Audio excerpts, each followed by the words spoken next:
चलिए, बाजार का है आखिरी 1.5 घंटा और रिकॉर्ड ऊंचाइयों पर बाजार और दुनिया भर के बाजारों में भले ही सुस्ती के संकेत हो, लेकिन भारतीय बाजार है एकदम चुस्त और दुरुस्त। तो 1.5 घंटे में और क्या होगा एक्शन, क्या करें, कल की तैयारी रहेगा, इस पर खास फोकस।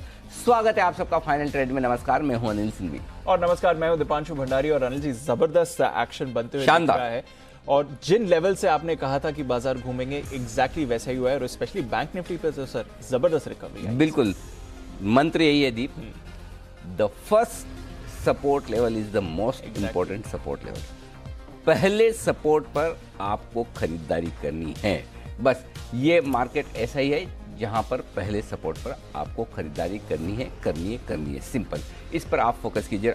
आज का पहला सपोर्ट बिल्कुल बैंक निफ्टी पर 31,725 बॉटम वही है और 14,425 के आसपास, वहां से भी 5-7 पॉइंट ऊपर से बैंक निफ्टी घूमा है। तो पहला सपोर्ट लेवल सबसे इंपॉर्टेंट सपोर्ट लेवल है और बाजार हर रोज दिन में एक मौका आपको वहां देता है, उस मौके को मिस नहीं करना। और आज तो ओपनिंग पर ही दे दिया तो चलिए आइए देख लेते हैं बड़ी बातें बाजार की इस वक्त की, उसके बाद करते हैं हम फाइनल ट्रेड की शुरुआत। लगातार 12वें दिन रिकॉर्ड बनता हुआ बाजारों में और अब इतिहास में दर्ज हो चुका है वो लेवल जो आज सुबह, जैसे कि 14,500 के ऊपर आप 14,575 के पहले रुकेंगे नहीं, बीच का कोई लेवल भी नहीं था, सीधा 14,575 और 14,582 का हाई है इस वक्त। और सेंसेक्स ने 39,543 का नया रिकॉर्ड बनाया है। ऑटो इंडेक्स में जबरदस्त रफ्तार है, बॉश, एमआरएफ, आईशेयर सब 4-4% उछलते हुए दिख रहे हैं। Real estate, oil and gas, PSU, सब के सब, पीएसयू बैंक स्पेशली, ये बड़ी तेजी में दिख रहे हैं, जबकि बाहर सुस्ती का माहौल है। यूरोप मुश्किल से हरे निशान में 1/4% और डाउ मुश्किल से 50-60 पॉइंट ऊपर है। हमारे लिए इतना काफी है, आप बस लाल निशान में न रहें, फिर भी हम संभाल लेंगे। हरा दिखना चाहिए, तो भी तो लाल में होता तब भी संभाल लेते। कल 200 डाउ नीचे था फ्यूचर्स पे, उसके बावजूद भारतीय बाजार डे हाई पर बंद हो रहा है। आज तो फिर हरियाली है।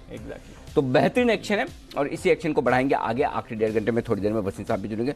लेकिन दीप, जो सबसे बड़ी बात बाजार की है वो यही है कि जो कुछ भी रिकवरी हो रही है, जो कुछ भी खरीदारी हो रही है, वो स्क्रीन पर आती हुई दिख रही है। और सिर्फ एक डेटा है कि कुछ हद तक बाजार ओवरबॉट होते हैं, लेकिन जैसे ही बाजार ओवरबॉट होने की कोशिश करते हैं, पुट कॉल रेशियो आपका वैसे एक अहम लेवल के पार निकलते हैं, वहां से आपको शॉर्ट कवरिंग का सहारा मिल जाता है। तो बिल्कुल पूरी तरह से मजबूती के साथ बाजार बढ़ने को तैयार है और वो फॉर्मूला रिफाइन करते करते। अब एक और चीज मैं बताऊं कि काफी हमारे दर्शक ये कह रहे हैं कि वो आपका कब आएगा, कि इस बुल रन में बाजार कितना ऊपर जा सकता है, करेक्शन आएगा तो कहां से आएगा और कितना आएगा। ये 3 सबसे बड़े सवाल लोगों के मन में। हम डेटा क्रंचिंग करते हैं, मजे की बात, आज भी मैं, दीप और अरमान, हम तीनों बैठकर डेटा क्रंचिंग कर रहे थे। मैं बताऊं आपको, हर 2 दिन बाद हम सोचते हैं कि डेटा क्रंचिंग करें, कुछ और डेटा निकाले, तब तक नए लेवल आ जाते हैं। सच में पुराना फॉर्मूला वापस से नया गिनो। फिर वापस हम नया फॉर्मूले पे बैठ के काम करते हैं, देखते हैं अच्छा अब ये लेवल तो पार कर लिया, 80% लेवल पे के पार करने के बाद 5 दिन के बाद क्या होता है, उस पर रिसर्च करो, तब तक 85% वाला पार कर देता है।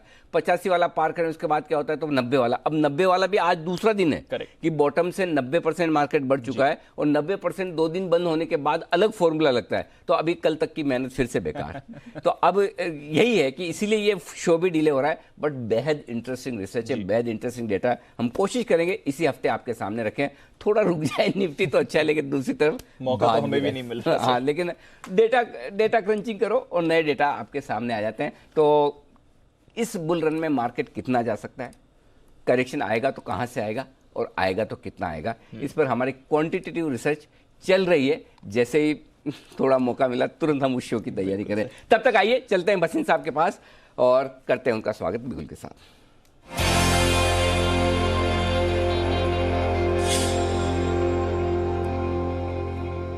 वसीम साहब नमस्कार, स्वागत है सर आपका। आपके स्टॉक बड़े कमाल करते दिख रहे हैं। Tata chemical, IDFC first bank जबरदस्त उछाल होती हुई दिख रही है सर। सुबह वाला आईडीएफसी फर्स्ट बैंक कमाल करता दिख रहा है। बताएं सर, सबसे पहले तो अपडेट। हाँ अनिल जी, आपने सही पकड़ा। तो देखिए थे ऑलमोस्ट 5.5% का मूव आपको मिल गया। आईडीएफसी फर्स्ट में बुक कीजिए, 49 का टारगेट था, 48-40 हिट हो गया। टाटा केमिकल ने, जैसे आपको कई दिन से मैं कह रहा था, it will be an outperformer, 534 रुपए बिक गया। और दूसरा मेरा पिक था आरईसी। आरईसी पे very very bullish, BFC REC are going to do extremely well, तो बने रहिए। पीडीलाइट में भी मेरा सेल था, वो 15 रुपए नीचे है, तो एज अ हेज अगर आपका बनाए तो आप दोनों में बुक कर सकते हैं। पीडीलाइट 1825 पे दिया था, 1808 का भाव है, तो देयर इज मैंने आपके साथ गेन्स हैं, इसलिए हम आपको हेज बताते हैं।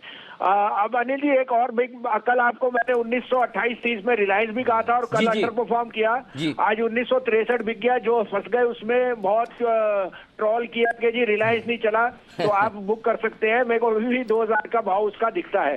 जी सर। अब आपके लिए 2 बाइज एक सेल है, आप कहे तो मैं शुरू करूं? बिल्कुल सर, लोगों की आदत अब ऐसी हो गई कि मार्केट में 12 दिन से हाई बनते कि अपने लेने के बाद भाव नीचे दिखना नहीं चाहिए बस। इसलिए बाकी अगर थोड़ा सा पेशेंस है, देखिए कल और आज में रिलायंस भी इतना जबरदस्त एक्शन दिखा रहा है, तो पेशेंस रखे, भरोसा रखें, खड़े रहें। और आपको स्टॉप लॉस तो दे ही रहे हैं। 1888 का स्टॉप लॉस दिया था वसीम साहब ने, उसको मीलों दूर से ही वापस स्टॉक घूम गया। बताएं सर अब आज की पिक सर।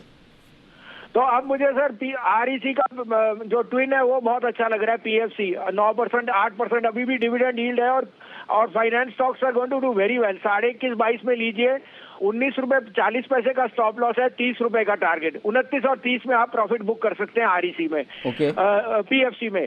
और दूसरा, अगर अब ये फार्मा में आज वीकनेस है, लेकिन आई एम अगेन रीइटरेटिंग, जो फार्मा का शेयर मेरे लिए for this year it will be Sun Pharma. 610-11 में लीजिए, सन फार्मा में 601-2 का स्टॉप लॉस रखिए अगर रखना है आपको, लेकिन इसका भाव वापस 630 आपको दिखेगा जो कल दिखा है, और 630 भी मैं दिखा रहा हूँ रिजल्ट के समय। This can be a very very big out performer. लेकिन मार्केट में वॉलेटिलिटी अनिल जी, तो उसके सामने, सन के सामने मैं सेल दे रहा हूँ 853 और 854 में सन सिप्ला का 867 का स्टॉप लॉस रखिए, 825 का टारगेट, क्योंकि फार्मा में वीकनेस है तो पैर बना के आपको दे रहा हूँ। बहुत ही बढ़िया, मतलब आपको दोनों तरफ का पूरा परफेक्ट आपको स्ट्रेटेजी मिल रही है। सन फार्मा लॉन्ग, सिप्ला शॉर्ट, ताकि आप एकदम परफेक्ट हेज रहे। पहले तो पीएफसी लॉन्ग करना है, पीएफसी खरीदना है 121.50 122 की रेंज में लीजिएगा, 119 रुपए 40, 119.40 ये स्टॉप लॉस है, 129 130, 129 130 का टारगेट। सन फार्मा खरीदना है 610-11 में, 601 का स्टॉप लॉस है, 630 तक के टारगेट के लिए। वहीं सिप्ला में करनी है आपको बिकवाली, 853 854 के आसपास बेचिए, 867 का स्टॉप लॉस, 825 तक के टारगेट के लिए आपको करनी बिकवाली। शुक्रिया बसीम साहब बेहतरीन पिक्स देने के लिए, और आज तो आपकी पिक्स सारी की सारी आज ही कमाल करती दिख रही। तो ऐसे में 2:50 पर फिर से मुलाकात होगी बसीम साहब के साथ, तब लेंगे उनकी कुछ और बेहतरीन पिक्स। बिल्कुल, तो ये है आपके लिए कुछ बेहतरीन कॉल्स। अनिल जी, हम सुपर हिट कॉल्स की बात कर रहे थे। एक स्टॉक जो मेंशन करना पड़ेगा सर, हेमिस्फीयर प्रॉपर्टीज, आज भी सर अपर सर्किट में लगा हुआ है, लगातार ये बेचना ही नहीं है। आप जितनी बार पूछोगे मैं यही बोलूंगा, बेचना ही नहीं है। पर सर जिन लेवल से आपने बात करी थी वहां से देखिए 45% गेन। कभी कभी ऐसा होता है कि आप सही वक्त पर सही स्टॉक को रिकमेंड कर पाते हैं, और मूव भी सही वक्त पे आ जाता है। जो आपका नाम है डीप, उतनी डीप वैल्यू है इसमें इंग्लिश में डीप वैल्यू है, मतलब हाँ, तो गजब की वैल्यू है इस स्टॉक को। आपको भूल जाओ, उसको रख के बस भूल जाओ शांति। और रोज अभी भी सर रोज एंट्री का मौका जरूर दे रहा है। हाँ, रोज मिलता है, लाल में भी आता है। कल भी आपको, कल 10% नीचे था, आज भी शायद सुबह नीचे था। डीप वैल्यू, चिंता ना करें। आइए, लेकिन जहां आपको करना ही है उसके लिए बहुत सारे ट्रेड है ना हमारे पास। कुणाल जी और राकेश जी की तरफ से चार्ट कॉर्नर, और उसके बाद सुमित जी भी तैयार है।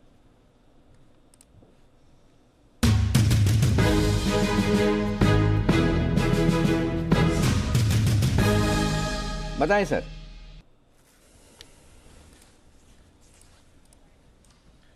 ये स्टॉक है हमारा, खरीदारी की राय है पिरामल एंटरप्राइजेस पर। जिस तरीके का टेक्निकल स्ट्रक्चर है, ये चार्ट ये बोल रहा है कि कुछ बड़ा होगा यहाँ पर, और एक बड़े चार्ट पर एक बड़े ब्रेकआउट की तैयारी है। तो ब्रेकआउट से पहले ही हम रिकमेंड कर रहे हैं, और जिस तरीके का टेक्निकल स्ट्रक्चर है, एक बार ये स्टॉक निकलेगा तो 1700-1710 के लेवल्स यहाँ पे देखने को मिलेंगे। एक ओवरवेट खरीदारी की राय है पिरामल एंटरप्राइजेस पर। Over to Kunal ji.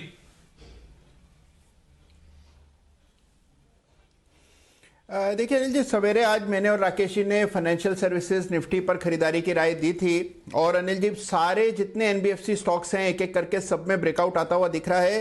Piramal enterprises में अब एक फ्रेश ब्रेकआउट चार्ट पर दर्ज हो रहा है। मौजूदा स्तरों पर बाय करके चलें। शॉर्ट टर्म चार्ट्स पर असेंडिंग ट्रायंगल पैटर्न है, यहां पर बाय करें तो एक स्टॉप लॉस रखना है। स्टॉप लॉस 1525 1525 पर स्टॉप लॉस रखें। पहला टारगेट 1625, दूसरा टारगेट 1650।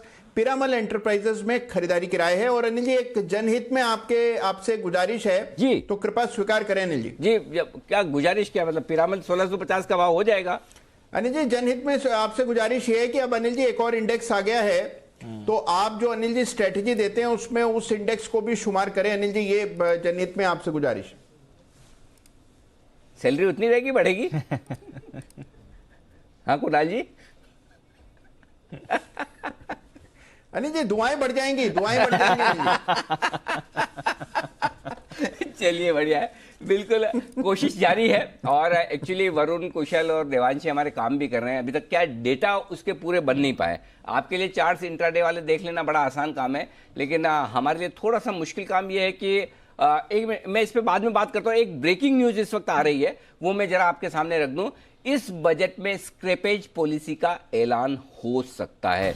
इस वक्त ये बड़ी बजट ब्रेकिंग खबर है आपके लिए। बजट में स्क्रैपेज पॉलिसी का ऐलान हो सकता है। आपको याद होगा काफी लंबे समय से सरकार और ऑटो कंपनियों के बीच में स्क्रैपेज पॉलिसी को लेकर बातचीत चल रही है। सरकार स्क्रैपेज पॉलिसी पर जो इंसेंटिव देना चाहती है वो कम लग रहा है ऑटो कंपनियों को, और ऑटो कंपनियां ज्यादा चाहती है। तो अब जो कुछ भी स्क्रैपेज पॉलिसी पर फाइनल डिसीजन होना है, जो पॉलिसी आनी है, उसकी संभावना पूरी ये बन रही कि बजट में आता हुआ नजर आएगा जी। राइट, बिल्कुल अनिल जी, और इसका लंबे समय से बाजार को इंतजार है और लग रहा है कि अब थोड़ा एंटिसिपेशन भी बनते हुए दिख रहा है। हमारे संवाददाता चेतन भूटानी भी हमारे साथ जुड़ने वाले हैं, और सारे जो सीवी स्टॉक्स हैं स्पेशली वहां पर आप नजर रखिए। टाटा मोटर्स तो पिछले कुछ दिनों से जबरदस्त एक्शन में है। अशोक लेलैंड भी पार्टी ज्वाइन कर रहा है। आयशर एमएनएम पर भी आप बढ़िया तेजी देख रहे हैं। चेतन भूटानी हमारे साथ जुड़ रहे हैं। चेतन बताएं क्या एक्सक्लूसिव खबर लेकर आए हैं स्क्रैपेज पॉलिसी को लेकर? वेल दीपांशु, जो मेरे टॉप गवर्नमेंट सोर्सेज मुझे इस टाइम पे बता रहे हैं वो ये है कि जो स्क्रैपेज पॉलिसी है जो बहुत टाइम से अटकी पड़ी थी वो यूनियन बजट में क्लियर हो सकती है। Finance minister Nirmala Sitharaman final green signal scrappage policy announce कर सकती है यूनियन बजट जो 1 फरवरी 2021 को होगा। मेरे सोर्सेज मुझे ये भी बता रहे हैं कि सारी नेगोशिएशन इनफैक्ट अब खत्म हो चुकी हैं। जो भी बातचीत हो रखी थी वो सब फाइनल हो चुका है। अब जो भी डिस्काउंट की और कंसेशन की बात जो अटकी हुई थी, गवर्नमेंट ये अलाउ कर सकती है प्राइवेट कंपनीज को, जो भी ऑटो कंपनीज है वो अपने हिसाब से डिस्काउंट्स या इंसेंटिव्स दे दे। गवर्नमेंट कोई भी उन पे रूल्स रेगुलेशंस नहीं लागू करेगी, क्योंकि जो इंसेंटिव्स और कंसेशंस का मामला है वो उनका कंपनी का डिसीजन होता है। गवर्नमेंट उसमें इंटरफेयर करना नहीं चाहेगी। लेकिन अभी भी कुछ डिस्कशंस चल रही हैं कि क्या होगा क्या नहीं होगा, लेकिन ये बात क्लियर हो चुकी है कि बजट सत्र में 1 फरवरी 2021 को स्क्रैपेज पॉलिसी अनाउंस हो सकती है। तो चेतन आप ये कह रहे हैं कि कितना इंसेंटिव दिया जाए, कितना नहीं, कम ज्यादा, ये ऑटो कंपनियां डिसाइड करेगी, राइट?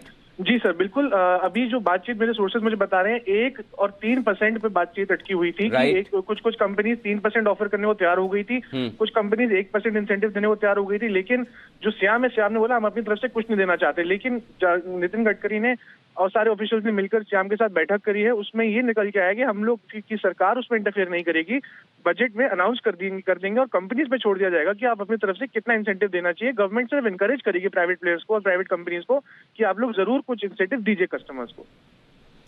ओके, तो ये बड़ा डेवलपमेंट आते हुए दिख रहा है। तो बेसिकली 1 से 3% का मामला है। हाँ। सरकार चाहती थी कि 3% इंसेंटिव दिया जाए, ऑटो कंपनियां 1% देने की। चेतन यही बात है ना, यही पे मामला अटका हुआ था, राइट? जी सर, बिल्कुल सारा मामला यही अटका हुआ था। गवर्नमेंट ने इनफैक्ट ये कहा था कि जो ग्लोबल स्टैंडर्ड्स होते हैं उसमें एटलीस्ट 5 से 10% के बीच में होता है, तो कुछ ग्लोबल स्टैंडर्ड्स के हिसाब से भी स्क्रैपेज पॉलिसी में आना चाहिए। लेकिन ऑटो मेजर्स ने ये बताया कि उनकी अपनी ग्रीवांसेस एक्सप्रेस करी कि हमारे लिए बहुत मुश्किल हो जाएगा हर बात पे डिस्काउंट देना, हर स्क्रैपेज पे डिस्काउंट देना, तो इसलिए बात वहां पे अटक गई थी। इनफैक्ट मेरे सोर्सेज बता रहे हैं जो टॉप कंपनीज हैं, टॉप 3 कंपनीज हैं, उसमें से कुछ लिस्टेड भी हैं, वो भी 3% में मान गई थी। बट कुछ कंपनीज जो लिस्टेड हैं वो भी 5% या 3% में नहीं मान रही थी। आज श्याम कंपनीज ने मना कर दिया था, लेकिन इंडिविजुअली अग्री हो गए थे। लेकिन ग्लोबली के हिसाब से नहीं होएगा जो भी इंसेंटिव मिलेगा, लेकिन कुछ ना कुछ हम एक्सपेक्ट कर सकते हैं स्क्रैपेज पॉलिसी में इंसेंटिव निकल के आएगा सर। ठीक बात है, इंटरेस्टिंग। तो ये है आपके लिए एक बड़ी ब्रेकिंग खबर जो चेतन लेकर आए हैं बजट को लेकर। इस बजट में फाइनली स्क्रैपेज पॉलिसी का ऐलान आ सकता है। और आपको याद होगा स्वाति ने पहले खबर की थी, स्वाति का ये कहना था कि जनवरी महीने के अंत तक स्क्रैपेज पॉलिसी आने की पूरी संभावना है। बस उसी दिशा में सरकार कदम बढ़ाती हुई दिख रही है। 31 जनवरी और 1 फरवरी में जो फर्क है एक दिन का, बस वही है। तो बजट में पूरी संभावना है, जैसा चेतन कह रहे हैं। चेतन, बहुत ही बेहतरीन और बहुत ही उम्दा खबर आप लेकर आए हैं और आपने ये खबर ब्रेक की है। तो ये है बड़ी खबर इस वक्त आती हुई आपके लिए चेतन भूटानी की तरफ से। बहुत ही बेहतरीन एक्शन होता हुआ दिख रहा है स्टॉक में भी। और वैसे तो आज सारे स्टॉक्स मजबूती हैं, बिल्कुल, इसमें कोई डाउट ही नहीं। तो चलिए, ये है आपके लिए बड़ी खबर इस वक्त आती हुई। आइए बढ़ते आगे वागले साहब के लिए बिल्कुल एक वागले का वंडर।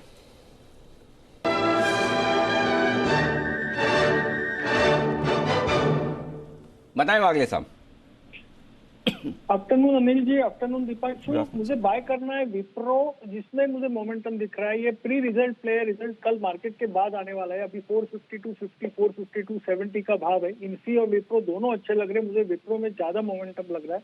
मुझे लगता है एक 7-8-10 रुपए की मूव आज के दिन में ही आनी चाहिए। आप 3 रुपए की रिस्क ले ले। 449 का स्टॉप लॉस, 460-61 का टारगेट, एक पहला वाला टारगेट, और 466 का दूसरा टारगेट। ओके, तो ये है आपके लिए विप्रो पर खरीदारी की राय इस समय, जहां से एक्शन बन रहा है। इस बीच जो हमने आपको खबर बताई है, जहां तक स्क्रैपेज पॉलिसी का सवाल है, ऑटोज और सीवी स्टॉक्स इन पर्टिकुलर तो आपको एक्शन में आते हुए दिख ही रहे हैं। इसके साथ सीवी और स्क्रैपेज की जब भी बात आती है, एमएसटीसी पर भी नजर रखिए, क्योंकि वहां पर भी आप 5.5-6% का उछाल आते हुए देख रहे हैं, जो स्क्रैपेज पॉलिसी की उम्मीदें हैं। और हमारी खबर के बाद ही आपने वो स्पाइक आते हुए देखा है, तो इम्पैक्ट उस स्टॉक पर भी आपको आते हुए दिखा है। एमएसटीसी यहाँ पर भी रखिए नजर रखनी है एक स्टॉक पर जो सुमित जी लेकर आ रहे हैं उनके सुपरहिट में।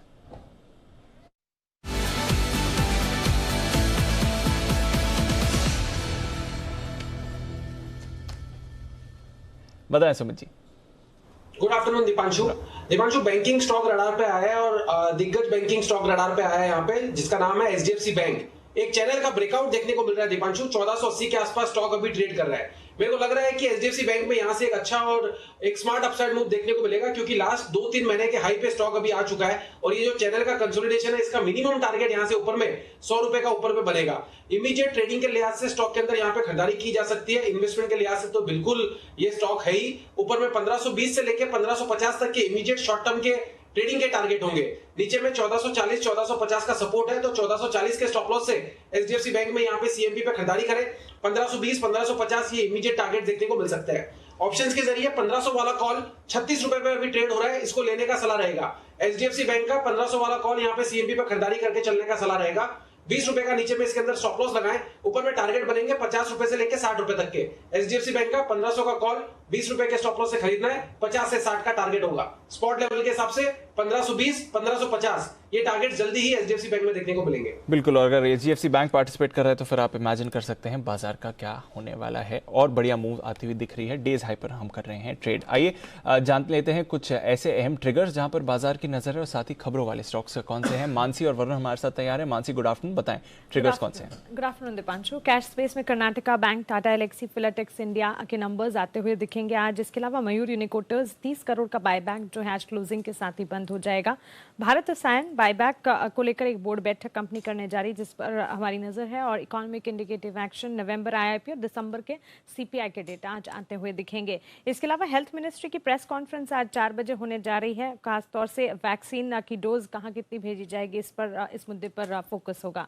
13 जनवरी कल के दिन नतीजों के लिहाज से निफ्टी स्पेस में इन्फोसिस और विप्रो बाजार बंद होने के बाद दोनों कंपनियों के नंबर्स आने का अनुमान है। वीडियो कॉन्फ्रेंसिंग के जरिए बुधवार का दिन है, कल कैबिनेट की बैठक भी होने जा रही है। साथ ही मुरुदेश्वर सिरेमिक पर फोकस कीजिएगा। प्रमोटर को शेयर अलॉट करने को लेकर एक बोर्ड बैठक होने जा रही है। और साथ ही ट्रंप के इम्पीचमेंट पर यूएस हाउस जो है अपना मत देंगे। उनके सपोर्टर्स द्वारा जो मिसकंडक्ट कैपिटल हिल पर अटैक किया गया था, उसी मुद्दे पर इसमें चर्चा होती हुई अपने वोट देते हुए दिखेंगे। गुरुवार का दिन 14 जनवरी मकर संक्रांति का त्योहार इस दिन है, और साथ ही दिसंबर WPI के आंकड़े भी इस दिन आते हुए दिखेंगे, तो जिस पर हमारी नजर होगी। ओके, तो ये हैं आपके लिए कुछ अहम ट्रिगर्स जहां पर है बाजार की नजर। वरुण, बताएं खबरों वाले स्टॉक्स कौन से हैं।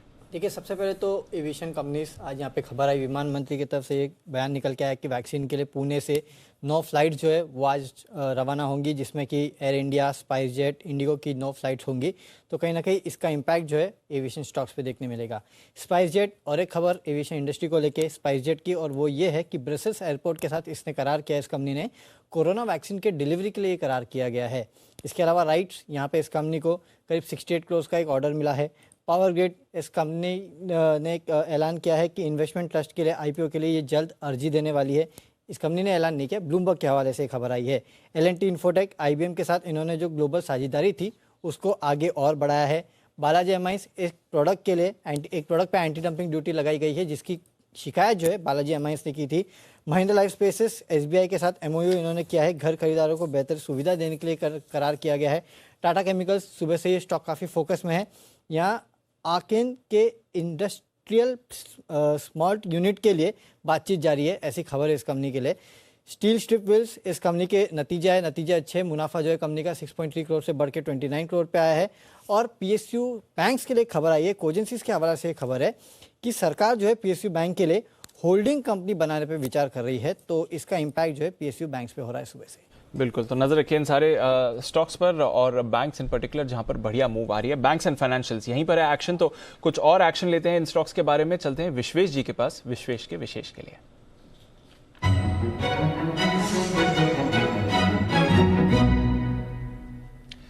गुड आफ्टरनून विश्वेश जी, बताएं सर। Good afternoon Deepanshu. देखिए, मुझे ऐसा लग रहा है कि मार्केट में मोमेंटम कंटिन्यू रह सकता है और फाइनेंशियल स्टॉक्स में आज मोमेंट है मेरे हिसाब से। बजाज फाइनेंस मुझे एक स्तर पे बहुत अच्छा लग रहा है। सारे फाइनेंशियल स्टॉक्स में अगर आप कंपेयर करोगे तो कंपेयर टू श्रीराम और अदर एनबीएफसी, बजाज फाइनेंस उतना नहीं चला जितना चलना चाहिए था। मुझे ऐसा लग रहा है कि underperformance of over month हो चुका है, तो it's a time that Bajaj Finance catch up to the big guns. तो करंट लेवल पे खरीदारी करने की सलाह होगी। जिस हिसाब से 5000 पे सपोर्ट लिया है और 5000 के पुट में राइटिंग हुई है, मुझे लग रहा है यहाँ से सीधा 5200 5400 की ओर जा रहा है। तो करंट लेवल पे खरीदारी करें। स्टॉप लॉस थोड़ा सा नीचे है, 5000 के आसपास है, लेकिन मुझे लग रहा है कि 3 बड़े टारगेट है, 5250, 5300 और 5400 के टारगेट के लिए एक वेव फिफ्थ एक्सपेक्ट कर रहा हूँ, जिसके अंदर में एक्सपर्ट मूव होता है, बहुत क्विक मूव होता है ऊपर की तरफ। तो मुझे लगता है बहुत ही हाई कन्विक्शन से बजाज फाइनेंस को परचेस करना चाहिए। 3 टारगेट 5050, 5300 और 5400। ओके, तो हाई कन्विक्शन के लिए खरीदारी करें। बजाज फाइनेंस माफ कीजिएगा, विश्वेश जी की तरफ से आ रहा है। एक एक करके सारे के सारे दिग्गज जो फाइनेंशियल स्टॉक्स हैं वहां पर भी एक्शन बनते हुए दिख रहा है। थोड़ी देर में अनिल जी भी देने वाले हैं कल के 2000, तो वहां पर भी रखिए नजर। एक बेहतरीन रिकमेंडेशन आपके लिए आने की तैयारी में, और हम देख भी रहे हैं कि फाइनेंशियल्स इस समय लीड कर रहे हैं जहां तक मार्केट का सवाल है। एक स्पेशल पिक देने वाले हैं राकेश जी कुणाल जी, तो बिगुल बजाया जाए राकेश जी कुणाल जी के लिए उनकी स्पेशल पिक का।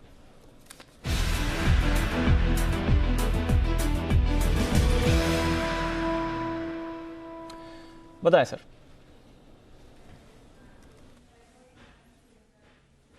दीपांशु, ये हमारी स्पेशल पिक है और ये हमारी स्पेशल बजट पिक है। जिस तरह का स्ट्रक्चर स्टॉक का है, इस पे एक बड़ी तेजी बनने की पूरी संभावना है।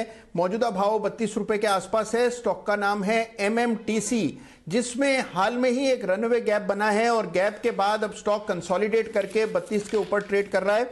इन स्तरों पर MMTC को खरीदने की राय है। बजट तक इसको होल्ड करें। Over to Rakesh. दीपांशु, बढ़िया चार्ट है, बढ़िया ब्रेकआउट है। 30 रुपीज 70 पैसा, 30 रुपए 70 पैसे का स्टॉप लॉस है और यहाँ पर जो पहला टारगेट है वो 36.95 का टारगेट है। इसी टारगेट के लिए MMTC को खरीदने की राय है। ओके, तो 36.95 के टारगेट 37 के लिए ऑलमोस्ट आप खरीदारी करें। MMTC यहाँ पर आपको एक्शन बनते हुए दिख रहा है। जबरदस्त तेजी में है स्टॉक का इस समय, 6.5% का उछाल। कंफ्यूज मत करिएगा इसको MSTC के साथ, जिसके बारे में हम अभी चर्चा कर रहे थे। स्क्रैपेज पॉलिसी की जो खबर आ रही है उससे उस स्टॉक को भी डायरेक्ट फायदा होगा, बट MMTC यहाँ पर रखिए नजर। स्पेशल पिक आती हुई राकेश जी कुणाल जी की तरफ से। इस बीच बाजार में जबरदस्त एक्शन जरूर है और बैंक्स और फाइनेंशियल्स पर ही आप नजर रखाए लें। और अनिल जी भी अभी कल के 2000 देने वाले हैं, तो वहां पर भी आपका हमारा इंतजार है जिस तरह से एक्शन बन रहा है। पर ढेर सारे और स्टॉक्स हैं जहां पर थोड़ा थोड़ा एक्शन बनते हुए दिख रहा है। ऑटो स्टॉक्स में जबरदस्त तेजी इस समय है। मारुति ने अभी तक तो पार्टिसिपेट नहीं करा है, बट नजर उसी पर है क्योंकि बाकी सारे ऑटो स्टॉक्स इस समय आपको भागते हुए दिख रहे हैं। एक बार जरा मारुति पर भी व्यू ले लिया जाए हमारे एक्सपर्ट से और देखते हैं कि किस तरह का एक्शन इस पर बन सकता है। विश्वेश जी, जरा मारुति की चार्ट देखकर बताएं। बाकी ऑटो स्टॉक्स में जबरदस्त तेजी है, मारुति ने अभी तक पार्टिसिपेट नहीं किया।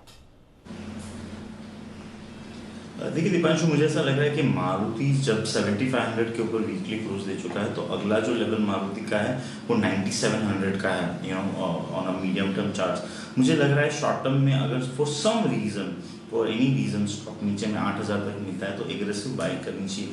ऑटोस में सम लार्ज ब्रेकआउट्स है, इन्वर्टेड हेड एंड शोल्डर है यहाँ पे, और जिस हिसाब से ये स्टॉक निकला है मुझे लग रहा है कि 9000 शायद ये एक्सपायरी में देखने मिल सकता है। तो डेफिनेटली दीपांशु रुझान तेजी का ही है। It's just that sometime what happens कि सेक्टरल रोटेशन के चक्कर में certain stocks tend to not perform, because if I am a large fund and I am trying to cope up with the index movement, तो मैं round में buying करता हूं। तो मुझे लग रहा है कि वो पॉइंट ऑफ व्यू से मारुति में अभी एलोकेशन नहीं है जो शायद अगले राउंड में आएगा, but it's a good opportunity. मेरे हिसाब से any move towards 8000 is a very strong buying opportunity. 8000 अच्छा फ्लोर है, वहां पर अगर आए तो खरीदारी करें, पर मारुति भी आपको एक्शन में आते हुए दिखेगा जिस तरह से बाकी स्टॉक्स में हम तेजी देख रहे हैं। पर चलते हैं अनिल जी के पास, बिगुल कल के 2000 का।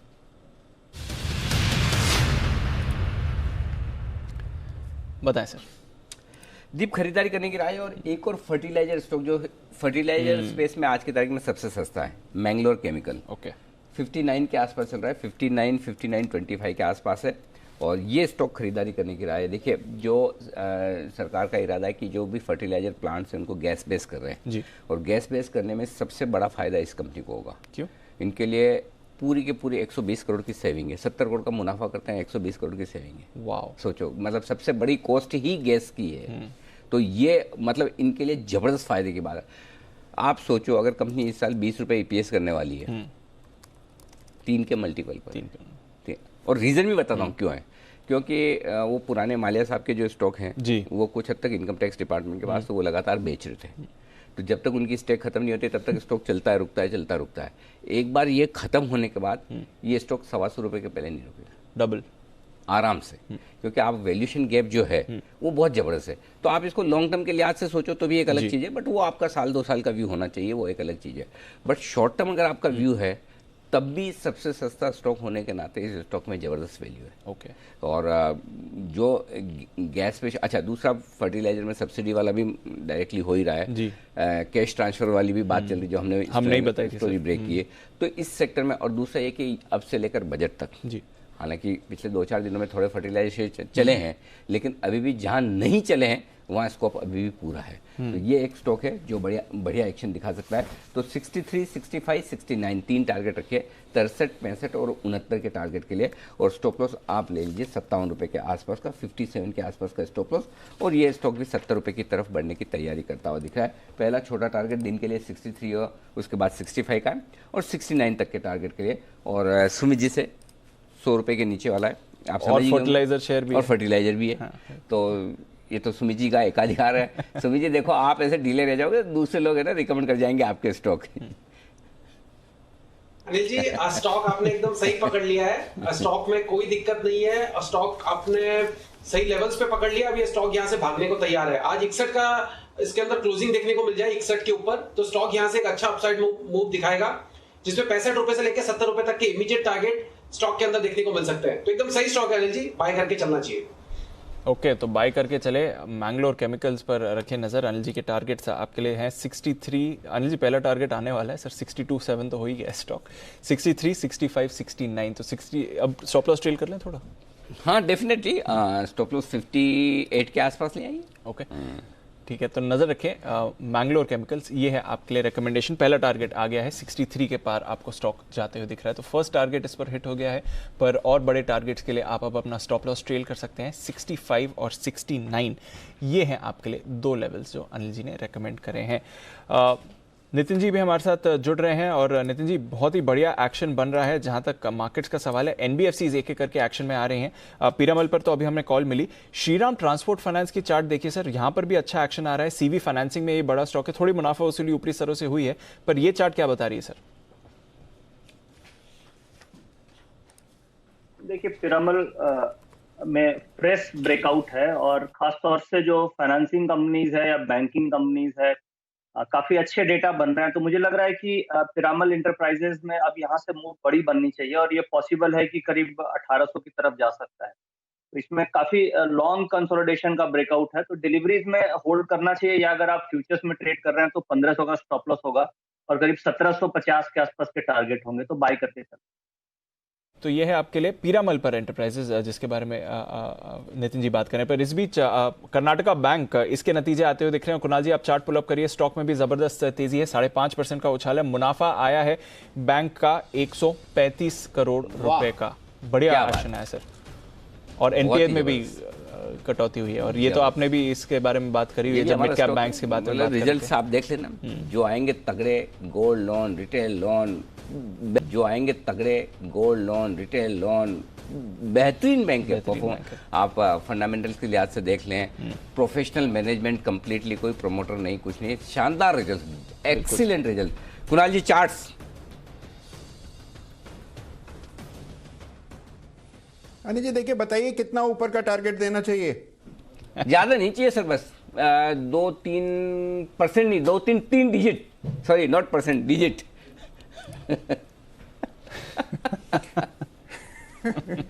अनिल जी देखिए बहुत ही दमदार चार्ट है, यहाँ पर भी रनअवे गैप बना है, आपने तो देखिए बहुत नीचे के लेवल्स पर पकड़ा था। मुझे लगता है अनिल जी देखिए 73 रुपए पर पहला रेजिस्टेंस है, 73 अभी 70 हो गया है, 73 रुपए पर पहला रेजिस्टेंस है। 73 जैसे ही पार होगा अनिल जी आपका ये जो 100 रुपए का टारगेट है ये इसमें आता हुआ दिखेगा, उसके बीच में कोई भी खास रेजिस्टेंस नहीं है। तो मेरी राय यह है कि जो शॉर्ट टर्म ट्रेडर हैं वो 73 का टारगेट रखें, और जो पोजिशनल ट्रेडर हैं थोड़ा लंबा रख सकते हैं, बिल्कुल 3 डिजिट्स के टारगेट के लिए होल्ड करने के राय। बिल्कुल, और 45 रुपए के आसपास हमने मालामाल वीकली में भी रिकमेंड किया था, वहां से भी स्टॉक अच्छा चल रहा है। तो बेसिकली ये वही है, जिन्होंने पकड़ के रखा है उनको सबको अच्छा। सबसे खराब ही एक चला वो जेके पेपर, वो भी चल गया, बचाने वाला 125 हो गया मतलब सबसे खराब वही रहा कि सबसे सुस्त सबसे आखिरी में। तो ये सारे स्टॉक्स क्वालिटी स्टॉक्स मार्केट के साथ सब चल रहे हैं, ये भी चलेंगे। सर शानदार इंप्रूवमेंट है एनपीएस में, अगर आप देखें 3.97 से घटकर 3.16%, नेट एनपीएस भी अगर आप देखें तो 2.21% से घटकर 1.74, और अगर आप वाईओवाई नेट एनपीएस कंपेयर करते हैं सर तो 3.75 से घटकर 1.75, यानी कि लगभग आधे हो गए हैं इनके नेट एनपीएस। और ग्रॉस एनपीएस में भी बढ़िया सुधार आपने देखा है, मुनाफा 120 करोड़ से बढ़कर 135 करोड़ आए, प्रोविजनिंग में भी आपने 34% की कटौती देखी है। तो ओवरऑल एक शानदार परफॉर्मेंस आती हुई दिखी है। जहां तक कर्नाटका बैंक का सवाल है, नजर रखिए इस चार्ट पर, बढ़िया एक्शन इस समय दिख रहा है, बढ़िया एक्शन बैंक्स फाइनेंशियल्स में आते हुए दिख रहा है, और अब तो नतीजे भी उसको सपोर्ट करते हुए दिख रहे हैं। 32,300 के ऊपर आपको निफ्टी बैंक इस समय दिखेगा। चोला इन्वेस्टमेंट यहां पर भी एक्शन है, और 5% की तेजी ये स्टॉक आपको इस समय दिखा रहा है। आज सुबह भी हम चोला के बारे में बात कर रहे थे, जिस तरह से इस स्टॉक में मूव आती हुई दिख रही है, और अभी देखिए जबरदस्त तेजी है इसमें। विश्वेश जी, पीरामल आपने पहले यही रिकमेंड किया था, वहां पर भी अच्छा एक्शन है। चोला के बारे में भी बताएं किस तरह का एक्शन अब देख रहे हैं चार्ट पर। Thank you Deepanshu. पिरामल हमने stock of the expiry plus stock of the week, और मेरे ख्याल से अनिल जी और मैंने साथ में रिकमेंड किया था, मुझे अच्छे से याद है क्योंकि 1 जनवरी के दिन मैं गोवा में था और मैंने ये कहा था कि ये स्टॉक 2000 की ओर जा रहा है। मैं धन्यवाद देना चाहूँगा राकेश जी, कुणाल जी का। पिरामल में जो ब्रेकआउट है देखिए दीपांशु की, मुझे लग रहा है ये स्टॉक सीधा 2200 की ओर जा रहा है।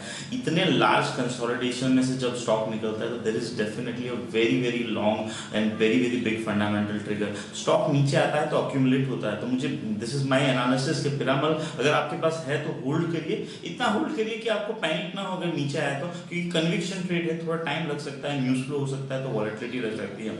जहां तक चोला फाइनेंस की बात है, मुझे ऐसा लग रहा है कि ओवरऑल 450 के ऊपर में 4,40,000 शेयर का ओपन इंटरेस्ट है। मुझे लगता है कि 450 के आसपास थोड़ा सा अगर ब्रीदर लेता है तो ठीक है, अदरवाइज नेक्स्ट स्टॉक का टारगेट है वो सीधा 470 के आसपास है। वेरी वेरी नाइस ब्रेकआउट, आज के दिन में एक छोटा सा फ्लैग पैटर्न है उसका ब्रेकआउट हुआ है। अगर यहाँ पे फ्रेश खरीदारी करनी है तो 438 के स्टॉप लॉस से चोला में खरीदारी कर सकते हैं, 460 एंड 470 टारगेट है।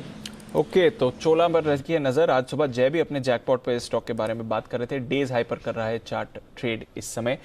M&M फाइनेंस यहां पर भी अच्छी मूव आ रही है, L&T फाइनेंस यहां पर भी एक बढ़िया मूव आती हुई दिख रही है। वागले साहब, L&T फाइनेंस वापस 100 के लेवल्स के ऊपर है इस समय, बताएं सर यहां पर ट्रेड करना चाहिए? दीपांशु 103 104 के फ्यूचर्स के भाव है, मुझे लगता है 105 के ऊपर निकलने के बाद अगर वॉल्यूम्स आते हैं तो ही लेना चाहिए। फिर मैं 110 की बात करूंगा, फिलहाल ये 105 पे अटक सकता है, तो यहाँ पर एक रेजिस्टेंस है, वेट करें। ओके, तो ये है आपके लिए L&T फाइनेंस। और इस बीच आज पहला कॉल निफ्टी फाइनेंस पर कुणाल जी और राकेश जी की तरफ से आया, और सुपर हिट, सुपर नहीं सुपर डुपर हिट है। एक तो मेरे से आगे निकल गए पहले इन्होंने दिया, मैं तो डेटा है ना, मैं तो कुशल, आशीष और देवांशी के भरोसे रह गए, डेटा बना कर देंगे। चलिए कोई बात नहीं, बंसल जी और कुणाल जी, अभी मेरे डेटा FNO के बने नहीं, आपने पहले बाजी मार ली और बहुत ही तगड़ी तरीके से मारी बाजी। पहला कॉल निफ्टी फाइनेंस पर जो है 15,850 टारगेट हिट, बधाइयाँ, बहुत ही शानदार। कुणाल जी बधाई हो सर।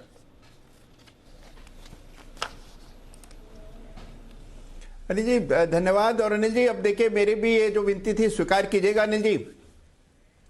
बस ये डेटा थोड़े बन जाए FNO के प्रॉपर, शायद एक आध सीरीज लगेगी, लेकिन एक आध सीरीज के बाद जब डेटा बन गए ना उसके बाद आप चिंता मत कीजिए, यहाँ पर भी एकदम पूरी तरह से डेटा क्रंचिंग होगी, चिंता न करें। बस ये कि बन जाने चाहिए डेटा एक बार, उतना ही है। और इस बीच देखिए मैंगलोर केमिकल 15% ऊपर हो चुका है अब। दीप दूसरा टारगेट भी हासिल हुआ जी सर, 65 रुपए के आसपास, 66 रुपए का हाई दिखा रहा है। 69 रुपए के तीसरे टारगेट के लिए आप यहाँ पर होल्ड करके चल सकते हैं, कोई दिक्कत वाली बात नहीं जी। बिल्कुल। तो मिड कैप फर्टिलाइजर शेयर्स और स्पेशली बिलो 100 अगर आप चूज करें तो जबरदस्त तेजी उस स्पेस में। 2:30 बजे के डेटा भी तैयार है। बिल्कुल सर, तो बिगुल भी तैयार है। बिगुल अनिल जी के लिए स्ट्रैटेजी का।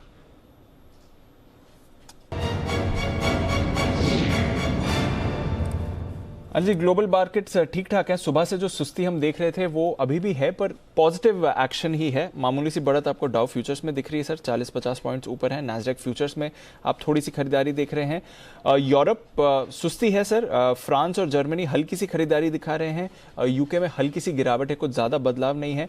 एशिया की बात करें तो चीन के बाजार सर आज 2% ऊपर थे और हैंगसेंग में भी हमने देखा कि लगभग 1.5% का उछाल था, 350 पॉइंट से ज्यादा की तेजी। जापान भी पॉजिटिव ही क्लोज हुआ था। एशिया के बाजार पॉजिटिव थे, यूएस फ्यूचर्स ठीक ठाक हैं और यूरोप थोड़ा सुस्त है बट पॉजिटिव ही ट्रेड कर रहा है। बताएं सर क्या करना चाहिए? ऐसे तो कोई खराबी नहीं ना, कहीं जी, कोई दिक्कत तो नहीं है सर, बढ़िया मूव। हाँ, 200 में दिक्कत नहीं थी, नीचे थे कल डाउ, तो आज तो पॉजिटिव है। हाँ, अब मैं पहले आपको डेटा की बात कर लेता हूँ। निफ्टी 14,500 आपका बन गया बेस अब। ओके, वही जो 200, 300, 400 दीप, एक ही फॉर्मूला है सिंपल इस मार्केट को, पहले सपोर्ट लेवल को छोड़ो मत, पहले सपोर्ट लेवल पर ले लो जी। एक आध बार कभी स्टॉप लॉस होगा तो होगा, 10 बार में एक आध बार ट्रिगर होगा तो हो जाएगा, या नीचे में। इसलिए मैंने आज आपको कॉन्फिडेंटली कहा कि पहले पे ही ले लो, दूसरा है तीसरा है तो और ले लो। करेक्ट, तभी आप ज्यादा भी ले पाते हो और आपको सारे लेवल का फायदा भी मिलता है। आप देखिए 14,432 का लोअर कहां आप हैं, 14,575 सीधा लेवल दिया था 14,500 के ऊपर, और 14,581 का हाई वहीं पर है। तो 14,575, 14,625। पहली चीज आपको पहले रिस्क बता दूं, रिस्क ये है कि 14,500 के नीचे बंद नहीं होगा, बस यही रिस्क है। ओके, तो इसका मतलब कितनी बची? 70 पॉइंट की रिस्क, उतनी तो आप लेंगे, ठीक है। तो 14,500 के आसपास आ जाए तो और ऐड कीजिए। ये कॉन्फिडेंस है, मैं क्यों कह रहा हूं वो बता दूं। 14,500 के पुट पर 33 लाख शेयरों का ओपन इंटरेस्ट है, उसमें से 23 लाख शेयर आज ही जुड़े दी, और ये सेम ओपन इंटरेस्ट का एडिशन ऐसा हुआ है जैसा कल हुआ था। याद है आपको 14,400 पर? जी सर, मैं यही कह रहा था 14,400 पे सेम इतना ही 22-23 लाख शेयरों का, ये सारे 22-23 लाख शेयरों के पुट राइटर 14,400 से 14,500 पे आ गए। ये ताकत है, ये ताकत है। इसलिए आपका 14,500 के नीचे बंद नहीं होगा, ये कॉन्फिडेंस है। कि अब ऊपर कितना जा सकता है? वैसे तो डन फॉर द डे है 14,550 से 14,625, लेकिन 14,625 तक की जगह है जी। 14,600, 625 तक की जगह है। 14,600 थोड़ी रुकावट का लेवल है, क्योंकि 33 लाख शेयर का ओपन इंटरेस्ट वहां पर भी कॉल में है। तो ब्रॉडली आपकी रेंज 14,500, 14,600 होगी। तो मैं ये कहूंगा कि अगर आपको प्रॉफिट बुक करना ही है तो 14,600, 625 की रेंज में करिए, और बाकी तो होल्ड करिए, ट्रेल करते चलिए, रखिए। हर रोज आपके 100 पॉइंट जुड़ रहे हैं रख के, तो फिर मस्ती क्यों करनी है? तो इसलिए आप रखेंगे तो कोई हर्ज नहीं। आज का टारगेट 14,600, 625 के आसपास का बनता है, वहां तक जाने की संभावना है। वो पार किया तो 14,700 की तरफ बढ़ेंगे, ये सिंपल है। अब आइए bank Nifty. Bank Nifty finally 32,300 के ऊपर ट्रेड कर रहा है। तो इस 23 मार्च के लो से अब तक का सबसे हाईएस्ट लेवल है। बैंक निफ्टी की एक ही समस्या है लाइफ में जी सर, और वो है 32,350 आखिरी बर्डन, आखिरी क्या कहना चाहिए, हर्डल है।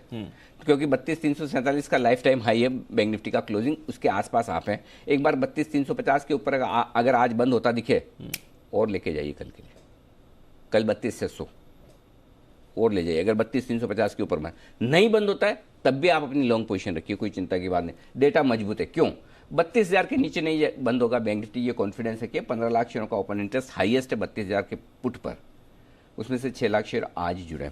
32,300 पार होते आप 29 लाख शेयर बैंक्स में कॉल राइटर्स शॉर्ट हैं, और 32,500 हल्की रुकावट है जहां 12 लाख शेयर हैं हाईएस्ट ओपन इंटरेस्ट। तो आपकी बड़ी रेंज 32,500 हो गई। 32,300 पार होते ऑलरेडी 30 लाख शेयर के आसपास शॉर्ट है, तो शॉर्ट कवरिंग का सहारा मिलेगा। अगर आज 32,350 बंद होता है तो 320 पर मेरा इंतजार कीजिए। और ये जो बैंक निफ्टी में एक्शन दिखा रही हो अभी, ये आपका क्या नाम है इसका, साउथ इंडियन बैंक, उसको देखते हुए मेरे मन में एक ख्याल है, एक बिगुल बजाइए कल के 2। हाँ, कल के 2 देखते देखते। हाँ, चलिए, तो बिगुल अनिल जी के लिए कल के 2,000 का।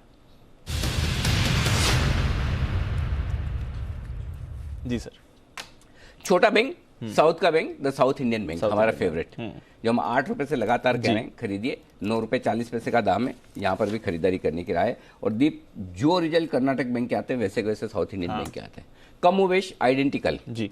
आप चाहें तो नतीजे आएंगे, कमाई कराएंगे में भी कर सकते हैं। करेंगे तो सर। वही गोल्ड लोन पर फोकस है जी, वही रिटेल लोन पर फोकस है और वही काम है उसी तरह का। तो ये बैंक भी तैयार है। कितना वॉल्यूम देखिए, 2,67,00,000, माय गॉड, 2,70,00,000। हालांकि नो डाउट 10 रुपए का स्टॉक है, लेकिन यहां पर आपके लिए खरीदारी करने की राय। पहला छोटा टारगेट होगा आपका 10.5 रुपए का, 10 रुपए 50 पैसे का, और दूसरा टारगेट 12 रुपए का। इसके लिए आपको करनी है खरीदारी। 8 रुपए 75 पैसे आज के लो के आसपास आपको स्टॉप लॉस लगा लेना है, और ये स्टॉक है जहां पर आप खरीदारी कर सकते हैं। साउथ इंडियन बैंक, ये मुझे लगता है 12 से 15 रुपए की रेंज में इवेंचुअली जाने को तैयार है। ओके, 50% जंप यहाँ से। ये तो इसको परसेंटेज में नहीं देखते, सीधा लेवल में ही देखते। ये आइडिया वगैरह ये परसेंटेज में नहीं देखे जा रहे, परसेंटेज में देखना थोड़ा अलग भी हो जाता है। इसको तो ऐसे ही देखना पड़ता है दीप। कोई आपके कहते कहते डबल डिजिट तो हो ही गया स्टॉक। अच्छा, ओ 10 रुपए हो गया, 10 रुपए, ठीक है। पॉइंट ये है कि इनके रिजल्ट जो आएंगे ना जी, साउथ वाले जितने बैंक है ना, उनके फेडरल हुआ, साउथ इंडियन बैंक हुआ, केवीबी हुआ, सीएसबी हुआ, इनको जरा ध्यान से नजर पर रखिए, रडार पर रखिए। रिस्क एक ही है सारे स्टॉक्स में, वो मार्केट की। वो कब घूमेगा, कहां से घूमेगा, अगर आपको पता है तो फिर आप जानते हैं, नहीं पता तो मुझे भी नहीं पता। जैसे आपको नहीं पता वैसे मुझे भी नहीं पता। जो चीज़ नहीं पता उसकी मैं टेंशन नहीं लेता। आप अपना रिस्क मैनेजमेंट साथ में रखिए संभाल कर, और बस बने रहिए। ओके, तो ये है आपके लिए साउथ इंडियन बैंक पर अनिल जी की तरफ से खरीदारी की राय इस समय पर। जैसे अनिल जी हमें स्ट्रैटेजी में बता रहे थे, पहले सपोर्ट लेवल से ही मार्केट आपको टर्न देता है, अपॉर्चुनिटी देता है एंट्री करने की, और लगातार पिछले कुछ दिनों से वही ट्रेंड है। आज सुबह भी जो सलाह दी थी एग्जैक्टली वैसा ही हुआ है निफ्टी बैंक निफ्टी दोनों पर। एक बार देख लेते हैं क्या कहा गया था आपको।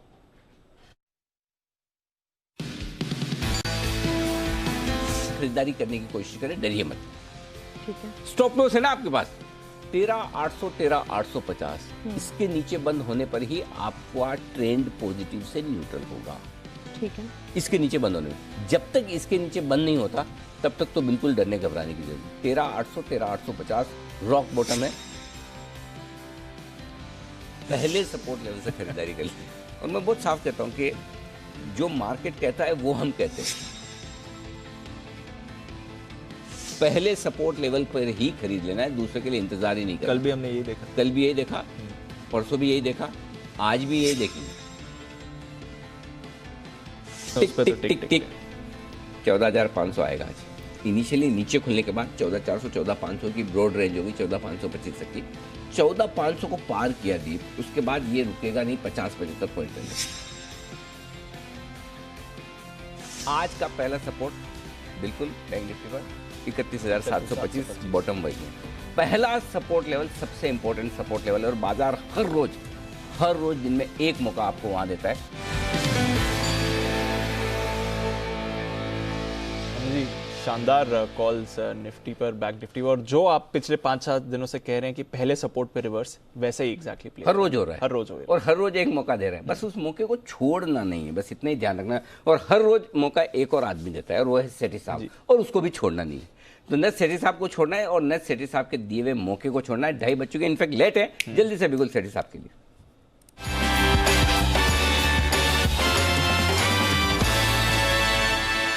सेठी साहब नमस्कार। चूंकि आज मार्ग बड़ा व्यस्त था, सारे कॉल्स एक के बाद एक आ रहे थे, तो थोड़ा लेट हो गया आपके पास पहुंचने में। बताएं सर जल्दी से, 2 तो होंगी पिक्स आज? ना अनिल जी, बिल्कुल गुड आफ्टरनून। 2 पिक्स है अनिल जी कैश मार्केट से, और अगर टाइम परमिटिंग एक F&O का स्टॉक भी रिकमेंड करना चाहूंगा जी। तो पहले जो कैश मार्केट के स्टॉक है अनिल जी, उसमें जो पहला स्टॉक है अनिल जी, कंपनी या स्टॉक का नाम है यूफ्लेक्स, जो कि अभी 381 रुपए का प्राइस चल रहा है। भारत की सबसे बड़ी फ्लेक्सिबल पैकेजिंग बनाने वाली कंपनी है। ये कंपनी एक ट्रूली इंडियन मल्टीनेशनल है इस फील्ड में। इसके प्लांट्स है दुबई में, मेक्सिको, पोलैंड, इजिप्ट और यूएस। तो इन सब कंट्रीज को कैटर करती है, और दुनिया की सबसे बड़ी सप्लायर है पॉलिएस्टर फिल्म की ये कंपनी।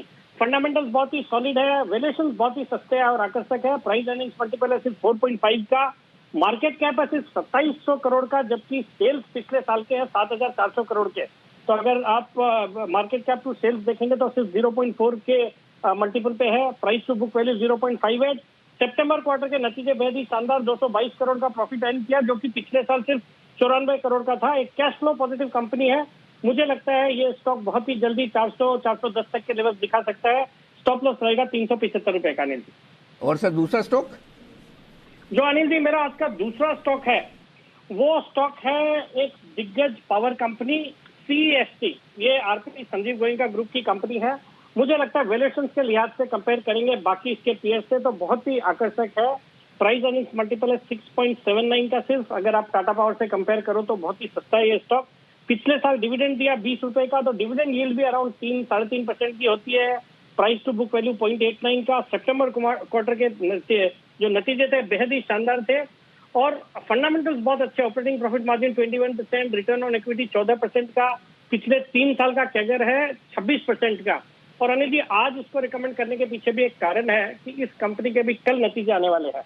मैं ये मान रहा हूँ कि नतीजे बेहद ही शानदार होंगे। और जब ये कंपनी के मैं इनके पिछला ट्रैक रिकॉर्ड देख रहा था, जैसे सितंबर के नतीजे इन्होंने नवंबर में डिक्लेयर करे, मतलब अक्टूबर पूरा खत्म हो गया फिर नवंबर। इस बार जो ये जनवरी 13 को ही नतीजे आ रहे हैं तो होना हो बहुत ही अच्छे नतीजे रहेंगे। तो हम बुलिश ऑन दिस स्टॉक और कल ही मुझे लगता है ये स्टॉक 700 तक के लेवल आ सकते हैं, तो इसमें खरीदारी करने की सलाह है। 640 का मेरा स्टॉप लॉस रहेगा। ओके, 640 के स्टॉक। आपको एक एफएनओ वाला स्टॉक भी तो देना था सेठी साहब। हाँ, बिल्कुल अनिल जी, आपने बोला थोड़ा जल्दी करिए तो मुझे लगा टाइम परमिट नहीं करेगा। बट जो एफएनओ का स्टॉक है अनिल जी, वो पसंदीदा स्टॉक है। जो मेरी दिवाली की भी मुहूर्त ट्रेडिंग की पिक थी। आईटीसी को करंट लेवल्स पे खरीदना है अनिल जी, 206 के लेवल्स पे ट्रेड कर रहा है। इसमें भी बहुत ही जल्दी 220 के लेवल्स लगते हैं मुझे। स्टॉप लॉस 199 का रखना है। मुझे लगता है बाकी जितने एफएमसीजी कंपनीज है जैसे ब्रिटानिया है, नेस्ले है, हिंदुस्तान यूनिलीवर, सब में एक अच्छी तेजी बन रही है। गोदरेज कंज्यूमर, मुझे लगता है आईटीसी अब बिल्कुल चलने के लिए तैयार है। तो इस स्टॉक को करंट लेवल्स पे खरीदना है with a target of 220 in a very short term. Okay, तो ये है आपके लिए राय आईटीसी में खरीदारी करने की। 220 तक के टारगेट के लिए आप करें खरीदारी। 199 का स्टॉप लॉस। 3 बेहतरीन पिक्स आपके लिए आती हुई इस वक्त सेठी साहब की तरफ से। जी बिल्कुल। तो सुमित जी का सुपर हिट तैयार है जी।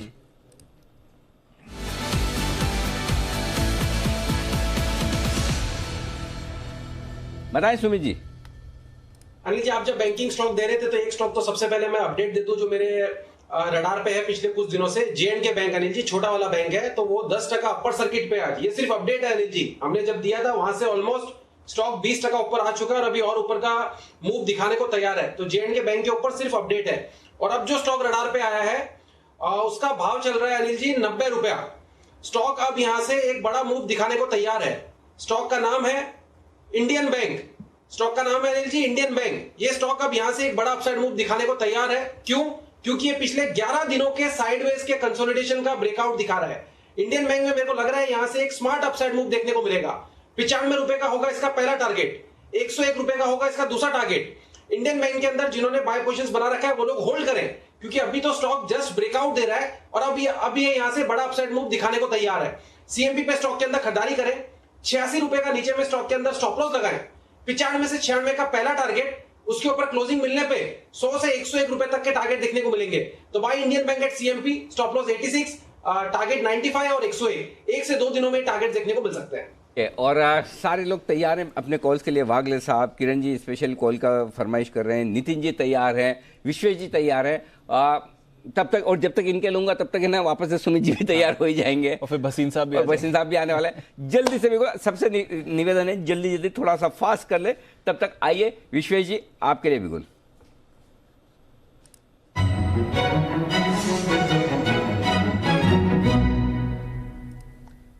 विश्वेश जी बताएं सर।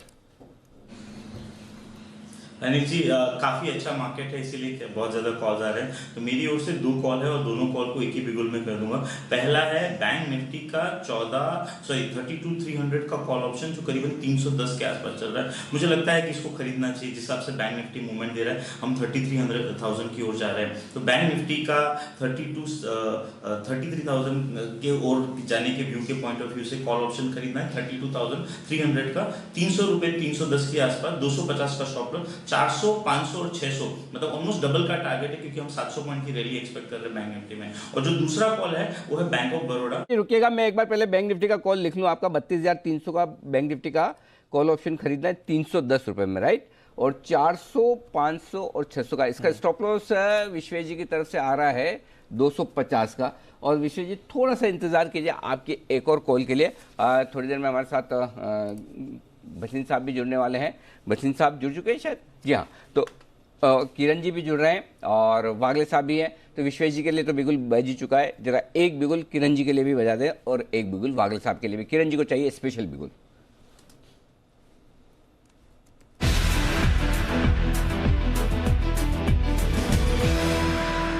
और अगला बिगुल वागले साहब के लिए भी।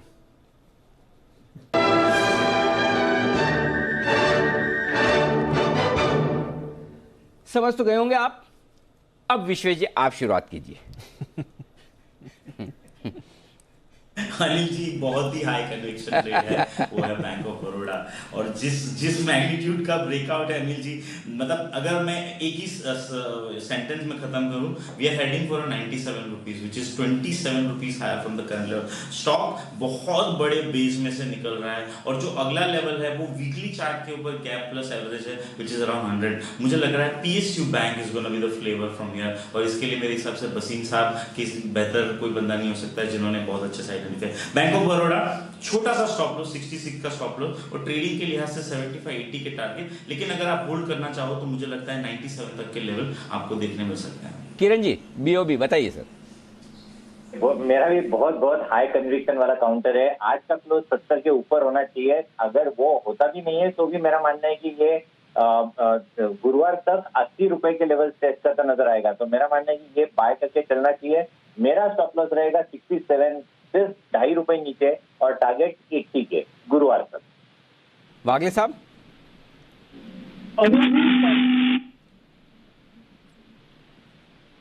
जी वागले साहब 77 का टारगेट है। ओके, वागले साहब का टारगेट 77 रुपए का।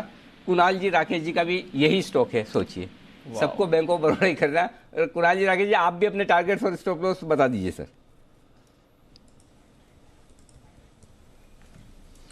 देखिए हमारी भी खरीदारी की राय है। हमारा टारगेट है 76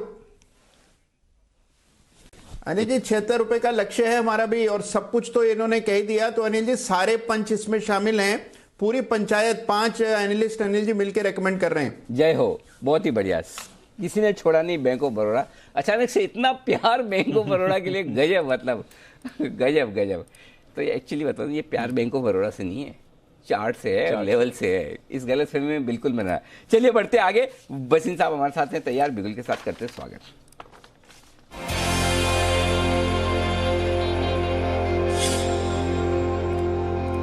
स्वागत है एक बार फिर से बसीन साहब, आपका बताएं सर। तो अनिल जी 2 पिक्स हैं, दोनों बाय साइड पे हैं, और जैसे आपने देखा पीएसयूज आर आउट परफॉर्मिंग, तो ये भी एक पीएसयू है और मैं सोचता हूँ ये बहुत वैल्यू क्रिएटर है। तो पहला होएगा गेल में डिविडेंड आएगा और मेरे को लगता है 175 तक का बाय बैक आ सकता है। तो 136-37 में फ्यूचर में डिस्काउंट पे मिल रहा है, डिविडेंड के लिए लीजिए। 150 का टारगेट होएगा, 133.50 का स्टॉप लॉस। दूसरा बाय है sir Tech Mahindra, again will come out with the best results. 68-70 में लीजिए, 1048 का स्टॉप लॉस है, 1100 का टारगेट। ओके, तो 2 स्टॉक हैं जहां खरीदारी करने की राय बसीन साहब की तरफ से, और 1068 में लीजिए आप टेक महिंद्रा, 1048 का स्टॉप लॉस, 1100 का टारगेट। 136-37 में गेल खरीदना है, 133-50 का स्टॉप लॉस, 150 का टारगेट। तो यहाँ पर आपके लिए खरीदारी करने की राय भी है। तो दीप सब तरफ से बराबर बाय कॉल्स आ रहे हैं। बहुत बहुत शुक्रिया बसीन साहब, तगड़े बाय कॉल्स आते हुए। ओके, तो ये है आपके लिए सवाल। जहाँ तक गेल और टेक महिंद्रा का सवाल है, भसीन साहब की तरफ से हाई कन्विक्शन कॉल्स इस स्पेस पर आपको आते हुए दिख रहे हैं। ढेर सारे और स्टॉक्स हैं जो बढ़िया एक्शन में हैं इस समय। एक बार जल्दी से नजर डाल लेते हैं क्योंकि बैंक्स और फाइनेंशियल्स ही लीड कर रहे हैं। बैंक ऑफ बड़ौदा 10% की तेजी ये स्टॉक आपको दिखा रहा है, पर साथ ही आप देख रहे हैं कैनरा बैंक, यहाँ पर भी एक्शन भरपूर है और बैन में भी नहीं है एक बार। तो सुमित जी जिनका फेवरेट है कैनरा बैंक, एक बार पूछ लेते हैं। सुमित जी बताएं कैनरा बैंक पर क्या मूवमेंट दिख रहा है? अब तो 140 के करीब आते हुए दिखा है स्टॉक। दीपांशु सिर्फ और सिर्फ तेजी का मोमेंटम है। जो स्टॉक पकड़ोगे अभी भागेगा। आप देखिए 5 जने बैंक ऑफ बड़ौदा में बाय दे रहे हैं। कैनरा बैंक, पीएनबी, एसबीआई और छोटे मोटे पीएसयू बैंकिंग स्टॉक, इन सब में मोमेंटम देखने को मिल रहा है। और जिस तरह से बैंक निफ्टी का आज क्लोजिंग देखने को मिल सकता है, अगर इन लेवल्स के ऊपर देखने को मिलता है तो ये स्टॉक्स इस हफ्ते में एकदम बड़ा मूव दिखाएंगे। तो कैनरा बैंक का 140 का जो इमीडिएट हर्डल है वो जैसे ही ब्रेक होता है तो 145 से 150 रुपए तक का मूव कैनरा बैंक के अंदर देखने को मिल सकता है। और मेरे को लगता है कि एक एक करके इन स्टॉक्स में मोमेंटम और बढ़ता हुआ देखने को मिलेगा। बिल्कुल, तो 150 के लेवल की तरफ जा रहा है कैनरा बैंक, नजर रखिए इस पर। आइए एक बिगुल अब नितिन जी के लिए, निफ्टी के निशानेबाज नितिन मुरार का।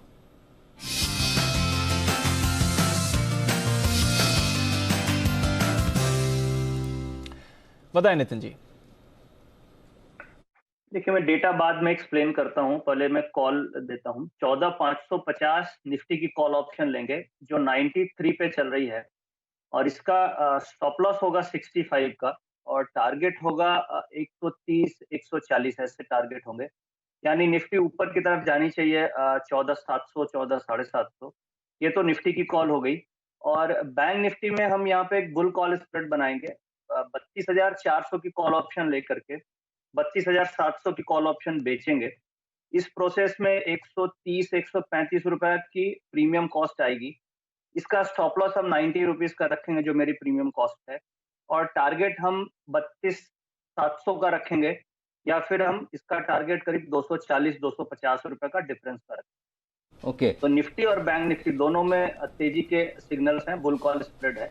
और अनिल जी, अब मैं डेटा जो एक्सप्लेन करूं, एक मिनट। बैंक निफ्टी में कॉल ऑप्शन कौन सा खरीदना? 32,400 का, राइट जी? 32,400 का खरीद के 32,700 बेचना है, 130 रुपए की कॉस्ट। ओके, 32,700 का 32,700 बेचना है, 130 रुपए में बनेगा, 90 का स्टॉप लॉस, 240 200। अब सर आप बताओ, हाँ आराम से अब बताओ सर। देखिए जी, डेटा मैं काफी क्लोजली देख रहा हूँ। पिछले मंगलवार को बैंक निफ्टी में बहुत पोजीशन बनी थी करीब 31,000 के आसपास, और उसके बाद सिमिलर पोजीशन आज बन रही है 32,000 के आसपास। यानी वहां से पिछले मंगलवार से इस मंगलवार को 1,000 पॉइंट की रैली हुई। सेम डेटा आज बन रहा है, तो यहाँ से आप ये मानिए कि 1,000 पॉइंट की और रैली होगी बैंक निफ्टी में, जो करीब 33,400 की तरफ बैंक निफ्टी जा सकती है। यानी अभी 32,400 है, यहाँ से 33,400 आनी चाहिए। तो मुझे कोई ऐसी दिक्कत कहीं भी डेटा में नहीं लग रही, और काफी बाइंग है, और बाइंग जो हुई है वो कल काफी बाइंग हुई है 32,000 की रेंज में। आज भी सुबह जब नीचे खुली तो बहुत तगड़ी बाइंग हुई है। तो मुझे लग रहा है कि मार्केट में हमें बुल कॉल स्प्रेड रखना चाहिए या तेजी की पोजीशन रखनी चाहिए। निफ्टी में भी कल काफी अच्छी बाइंग थी, और आज से 2-3 दिन पहले अनिल जी आपने भी हाईलाइट किया था, डेटा बहुत स्ट्रांग था। ये पूरी की पूरी बाइंग निफ्टी की जो हुई है वो 14,300 की रेंज में काफी बाइंग हुई है, अभी 14,600 है। तो मुझे निफ्टी लग रही है कि इस एक्सपायरी में जो परसों है वो 14,700 की तरफ जा सकता है, और जनवरी एक्सपायरी में हो सकता है हम लोग 14,900 या फिर 15,000 की तरफ भी चले जाएं। तो एवरी वीक हम नए हाइस की तरफ जा रहे हैं। इस वीक में जो थर्सडे है उसमें मैं टारगेट 14,700 रख रहा हूँ, और जनवरी में 15,000 रख रहे हैं। और बैंक निफ्टी में इस वीक में जो थर्सडे एक्सपायरी है टारगेट 33,000 के हो सकते हैं, और आने वाले समय में 33,500 तक के भी टारगेट। तो ये है आपके लिए राय बैंक निफ्टी पर भी आती हुई खरीदारी करने की। हमारे साथ एनॉक वेंचर्स के विजय चोपड़ा साहब भी हैं कार्यक्रम में। चोपड़ा साहब, अचानक से सरकारी बैंकों के प्रति बड़ा प्यार जाग उठा है सारे लोगों का, सबको यही खरीदने, आपको कौन सा शेयर पसंद है? अनिल जी नमस्कार। मुझे लगता है कि सरकारी बैंकों में क्या, सरकारी कंपनियों का साल रहेगा ये 2021, और जो हमने हाल देखा था इन बैंक्स का, सारे बहुत ज़्यादा गिरे पड़े थे। संभवतः अब यहाँ से रिवाइवल आ रहा है, क्योंकि बहुत क्वार्टर्स तक इन्होंने अपने एनपीएस डिक्लेयर करे हैं। अभी कोविड का जो सेटबैक था वो भी खत्म हो चुका है। कल आरबीआई का भी रिपोर्ट आया, तो उसमें कहीं ना कहीं नो डाउट ये बात ज़रूर बोली गई है कि एनपीएस बढ़ने का शक है, बट फिर भी मुझे लगता है कि रेजोल्यूशन अब ज़्यादा फास्ट होगा इंडस्ट्री के वापस दोबारा से शुरू होने से, तो रेजोल्यूशन की तरफ भी बढ़ेंगे। तो संभवतः आपको अच्छी तेजी देखने को मिलेगी। तो मैं कहूँगा दिग्गज बैंकों के साथ रहें, टॉप बैंक्स के साथ रहें। मैंने पहले भी बोला, एसबीआई है, बैंक ऑफ बड़ौदा है, ऑलरेडी आपके 5-6 लोग उसको रिकमेंड कर चुके हैं, कैनरा बैंक है। तो दिग्गज बैंकों में रहें, वो ज़्यादा बेहतर होगा टॉप 5 बैंक्स में रहना रादर देन छोटे बैंक्स में, क्योंकि नो डाउट एसेट क्वालिटी एक बहुत बड़ा मैटर होता है बैंकिंग में। तो मैं यही रिकमेंड करूंगा कि टॉप बैंक्स के साथ रहें, वहीं पे तेज़ी मिलेगी। और बहुत ज़्यादा कमाई के चक्कर में कई बार फंस भी जाते हैं इन्वेस्टर्स, तो वो ना करें। तो टॉप बैंक्स में रहेंगे तो निकलते भी रहेंगे और कमा भी जाएंगे। ओके, तो टॉप 5 बैंक्स के साथ रहें। मिड कैप्स में एक्शन आ रहा है, पर फंसे ना, ये आप जरूर रखें। ट्रेडिंग के हिसाब से ऑफ कोर्स आपको बेहतरीन मौके मिल रहे हैं पूरे के पूरे बैंकिंग स्पेस में, स्पेशली पीएसयू बैंक्स पर। आइए एक और बिगुल, एक और बढ़िया कॉल अनिल जी की तरफ से, कल के 2000 का बिगुल।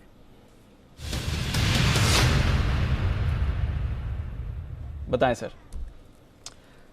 तो खरीदने की राय है दीप, और खरीदने की राय बैंक में, और बैंक भी सरकारी है, बैंक ऑफ इंडिया, यहाँ पर तेजी करने की राय। क्योंकि अभी क्या है, ये सब बैंक तो बचे थोड़े से, और एनालिस्ट है इतने ज्यादा, और कंपटीशन भी 50-100 रुपए वाले बैंक में है सीधा सुमित जी के साथ, तो ज्यादा अपने कंपटीशन में टिक नहीं पाएंगे। तो खाली फास्ट मूवर एडवांटेज ही है, जिसने पहले रिकमेंड कर दिया वो है।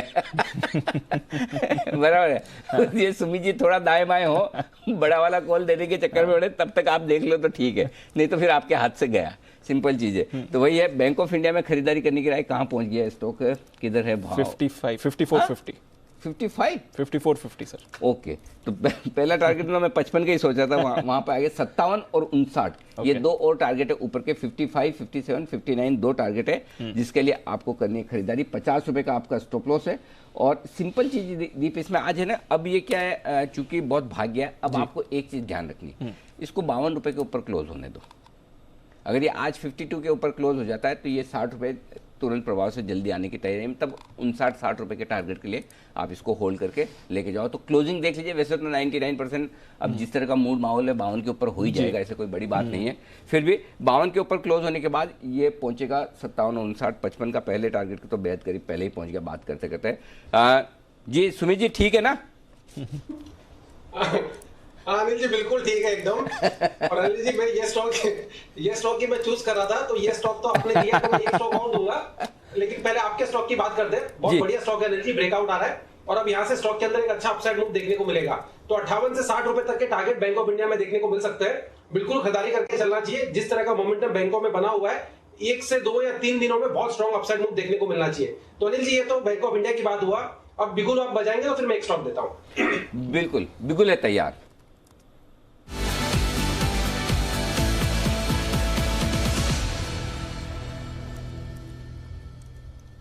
बताएं सर।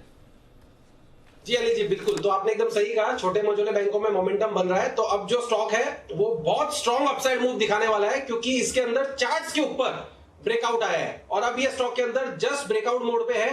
14 रुपए 80 पैसे का भाव है अनिल जी, भाव है 14 रुपए 80 पैसे का, और स्टॉक का नाम है धनलक्ष्मी बैंक। वॉल्यूम्स बढ़ते हुए देखने को मिल रहे हैं, स्टॉक के अंदर मोमेंटम अच्छा देखने को मिल रहा है, फ्लैग पैटर्न का ब्रेकआउट देखने को मिल रहा है, हायर हाई हायर लोज देखने को मिल रहे हैं, स्टॉक 200 डीएमए के ऊपर अच्छा खासा सस्टेन कर रहा है। तो धनलक्ष्मी बैंक अब यहां से भागेगा और अगले 1 से 2 दिनों में एक अच्छा अपसाइड मूव दिखाएगा। 16.5 रुपए का होगा इसका पहला टारगेट, 18 रुपए का होगा इसका दूसरा टारगेट। धनलक्ष्मी बैंक में यहाँ पे सीएमपी पे खरीदारी करना है। 13 रुपए 80 पैसे का स्टॉक के अंदर नीचे में स्टॉप लॉस लगाना है। 16.5 और 18 इसी हफ्ते में ये टारगेट देखने को मिलने चाहिए। 16.5 के ऊपर क्लोजिंग मिलने पे 18 का टारगेट होगा, तो खरीदारी करके चलने का सलाह रहेगा। ओके, तो धनलक्ष्मी बैंक यहां पर करनी है खरीदारी। जिस तरह से एक्शन इस काउंटर पर बन रहा है, तो पीएसयू बैंक्स जबरदस्त तेजी है, इग्नोर नहीं करें इस स्पेस को। लगातार हमारे एक्सपर्ट से अच्छी कॉल्स आती हुई दिख रही हैं। अनिल जी, सुमित जी से आपने बैंक ऑफ इंडिया तो ले ही लिया, एक और स्टॉक जो शायद सुमित जी बाद में देते थे, मैंगलोर केमिकल्स, जहां पर आपने अपनी खरीदारी की राय दी थी। जबरदस्त एक्शन आया उस पर और कुछ ही मिनटों में टारगेट्स भी 2 टारगेट्स आपको अचीव होते हुए दिखे मैंगलोर केमिकल्स में। एक बार देख लेते हैं क्या सलाह दी गई थी इस स्टॉक पर। फर्टिलाइजर स्पेस में आज की तारीख में सबसे सस्ता है मैंगलोर केमिकल। ओके, और ये स्टॉक खरीदारी करने की राय, सरकार का इरादा है कि जो भी फर्टिलाइजर प्लांट्स हैं उनको गैस बेस कर रहे हैं जी, और गैस बेस करने में सबसे बड़ा फायदा इस कंपनी को होगा। शॉर्ट टर्म अगर आपका व्यू है तब भी सबसे सस्ता स्टॉक होने के नाते इस स्टॉक में जबरदस्त वैल्यू है। 63, 65, 69 3 टारगेट रखिए और स्टॉप लॉस आप ले लीजिए 57 रुपए के आसपास का, 57 के आसपास का स्टॉप लॉस। और ये स्टॉक भी 70 रुपए की तरफ बढ़ने की तैयारी करता हुआ दिख रहा है। मैंगलोर केमिकल 15% ऊपर हो चुका है अब। दीप, दूसरा टारगेट भी हासिल हुआ जी सर, 65 रुपए के आसपास। 66 रुपए का हाई दिखा रहा है। 69 रुपए के तीसरे टारगेट के लिए आप यहाँ पर होल्ड करके चल सकते हैं, कोई दिक्कत वाली बात नहीं। एक्शन इन सभी मिड कैप स्टॉक्स में आते हुए दिख रहा है। फर्टिलाइजर पीएसयू बैंक्स, ये है स्पेस बाजार की जो सबसे ज्यादा इस समय गर्मी दिखा रही है। पर इस बीच एक स्टॉक जो पिछले 3 दिनों से लगातार जबरदस्त एक्शन में है, टाटा मोटर्स। नजर रखिए आज भी टाटा मोटर्स डीवीआर अच्छी तेजी बन रही है। स्क्रैपेज पॉलिसी का भी इंतजार है, पर कुछ और भी ट्रिगर्स हैं इस कंपनी स्पेसिफिक, जिसकी वजह से हम देख रहे हैं कि टाटा मोटर्स में बेहतरीन तेजी है। आइए चलते हैं कुशल के पास जानने के लिए कि टाटा मोटर्स में क्या एक्शन बन रहा है। बताएं कुशल।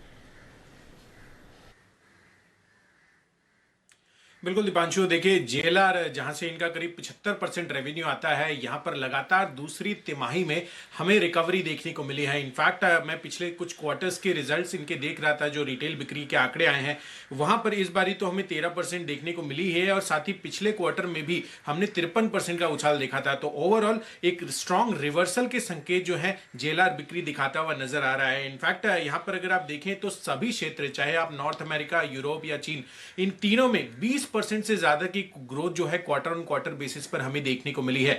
और चाइना का भी मैं आपको बता दूं कि यहां पर इनके लिए, जेएलआर के लिए सबसे प्रॉफिटेबल रीजन जो है वो ये माना जाता है। तो 20% की ग्रोथ यहां पर आने का मतलब ओवरऑल जेएलआर के बुक्स में काफी बेहतरीन जो है आय के आंकड़े आते हुए नजर आएंगे। साथ ही कंपनी का जो इलेक्ट्रिक व्हीकल में मार्केट शेयर है वो भी लगातार इंप्रूव होता हुआ जा रहा था। साथ साथ अगर आप देखें तो यहां पर जेएलआर की बिक्री का सपोर्ट तो है ही, साथ ही सीएलए से यहां पर भी ब्रोकरेज हाउस जो है वो काफी ज्यादा बुलिश हो रहे हैं, और यहां पर 270 रुपए के लक्ष्य सुझा रहे हैं। इनफैक्ट ये जो नेट कर्ज का आंकड़ा है FY20 में करीब 48,000 करोड़ रुपए का, वो मान रहे हैं कि FY23 तक जो है ये आंकड़ा करीब 33,000 करोड़ हो सकता है। तो ओवरऑल जो नेट डेट है वो भी रिड्यूस होगा, और साथ ही जेएलआर की बिक्री में भी बढ़त रहेगी, और इसी वजह से आप देखिए स्टॉक लगातार एक्शन में दिख रहा है। लगातार एक्शन में है टाटा मोटर्स। चोपड़ा साहब, 3 दिनों में तो जबरदस्त तेजी आई गई है, पर अगर हम देखें तो 70-75 के लो से अब देखिए 250 के करीब आ गया है। क्या इन लेवल्स पर भी खरीदारी करनी चाहिए टाटा मोटर्स पर? क्या है आपकी सलाह? देखिए, अगर कोई लॉन्ग टर्म खरीदना चाहता है तो थोड़ा सा वेट करना चाहिए गिरावट का, मगर टाटा मोटर्स एक लॉन्ग टर्म बुल रन में है, मैं आपको ये बताना चाहूँगा। और मुझे लगता है ये दोबारा से वो पास्ट ग्लोरी अचीव करेगा, और हम लोग कई सालों से इंतज़ार कर रहे थे कि स्टॉक में तेज़ी आए। मगर अब जो परफॉर्मेंस है, 2-3 फैक्टर्स हैं। एक तो जो इनका यूके का व्यापार है, वहाँ पर बदलती हुई जो लैंडस्केप है, मुझे लगता है ब्रेग्जिट से ओवरऑल फ़ायदा होगा टाटा स्टील को, टाटा मोटर्स को भी, तो उसका एक फ़ायदा पहुँच रहा है। जो ग्लोबल सेल्स हैं, जो चाइना सेल्स हैं, चाइना नंबर्स भी बहुत अच्छे आ रहे हैं। दूसरा जो फैक्टर है, जो पहले इंडिया में नहीं था 4-5-6 साल पहले, जो इन्होंने इंडियन मॉडल्स को रिवैम्प किया है, वो एक बहुत बड़ा फंडामेंटली चेंज करने वाला फैक्टर है। क्योंकि टाटा की गाड़ियों को पहले बहुत ही डिज़ाइन के अगर पर्सपेक्टिव से बात करें तो बहुत ज़्यादा पसंद नहीं किया जाता था, मगर अब उन्होंने अपने जो ग्लोबल पीयर्स हैं या जो भी कंपटीशन है उसको मद्देनजर रखते हुए बहुत सारा इंजीनियरिंग में चेंजेस किया है, डिज़ाइनिंग में चेंजेस किया है, इंटीरियर्स में चेंजेस किया है, जिसकी वजह से मुझे लगता है इंडिया में परसेप्शन भी बदलेगा और इंडिया नंबर्स बहुत अच्छे होंगे। तो कहीं ना कहीं जहां पहले टोटल डिपेंडेंसी जेएलआर पे थी, अब लगता है कि इंडियन मार्केट भी धीरे धीरे रिस्पॉन्ड करेगा, और जैसे ही यहाँ पर ऑटो में तेज़ी आएगी या आ रही है, Tata would be a beneficiary. तो टाटा मोटर्स लॉन्ग टर्म में मुझे बहुत अच्छा लगता है, मगर अगर किसी को लॉन्ग टर्म लेना है, थोड़ी सी गिरावट का इंतजार करें, और यदि आपको नीचे मिलता है तो लीजिएगा। बिल्कुल कोई बुराई नहीं है स्टॉक को यहाँ पर लेने में भी। बिल्कुल, तो टाटा मोटर्स पर रखें नज़र, डिप मिले तो बेहतर है, पर अगर अदरवाइज भी अगर देखें तो लॉन्ग टर्म के लिए एक अच्छी स्टोरी है टाटा मोटर्स। SJVN डेट के जरिए 2000 करोड़ रुपए तक जुटाने की बोर्ड से मंजूरी मिल गई है। इस स्टॉक पर भी नज़र रखें। और सुमित जी का तो फेवरेट स्टॉक है भी SJVN, और लगातार उनकी कॉल्स भी आती हैं। सुमित जी, रिएक्ट भी कर रहा है खबर पर, स्टॉक 1.5% ऊपर है, चार्ट्स क्या बता रही हैं SJVN? बिल्कुल दीपांशु, ये स्टॉक अभी खबर पे ही रिएक्ट कर रहा है। जस्ट सडन थोड़ा सा नीचे से अपसाइड मूव देखने को मिला है, तो स्टॉक वैसे भी चार्ट्स के ऊपर स्ट्रांग ही दिख रहा है, और स्टॉक के अंदर 28 रुपए का इमीडिएट ऊपर में हडल है। जैसे ये लेवल ब्रेक होता है तो 30 से 32 रुपए तक का मूव SJVN के अंदर देखने को मिल सकता है। तो मेरे को लगता है जिन्होंने पोजीशंस बना रखी है वो लोग पोजीशंस को होल्ड करें, नीचे में 26-50 का स्टॉप लॉस लगाएं। 28 के ऊपर क्लोजिंग देखने को मिलती है तो 30 से 32 रुपए तक का मूव SJVN में देखने को मिल सकता है। ओके, तो ये है राय आपके लिए SJVN पर।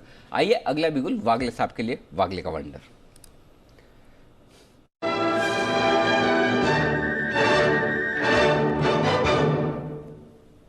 बताएं वागले साहब।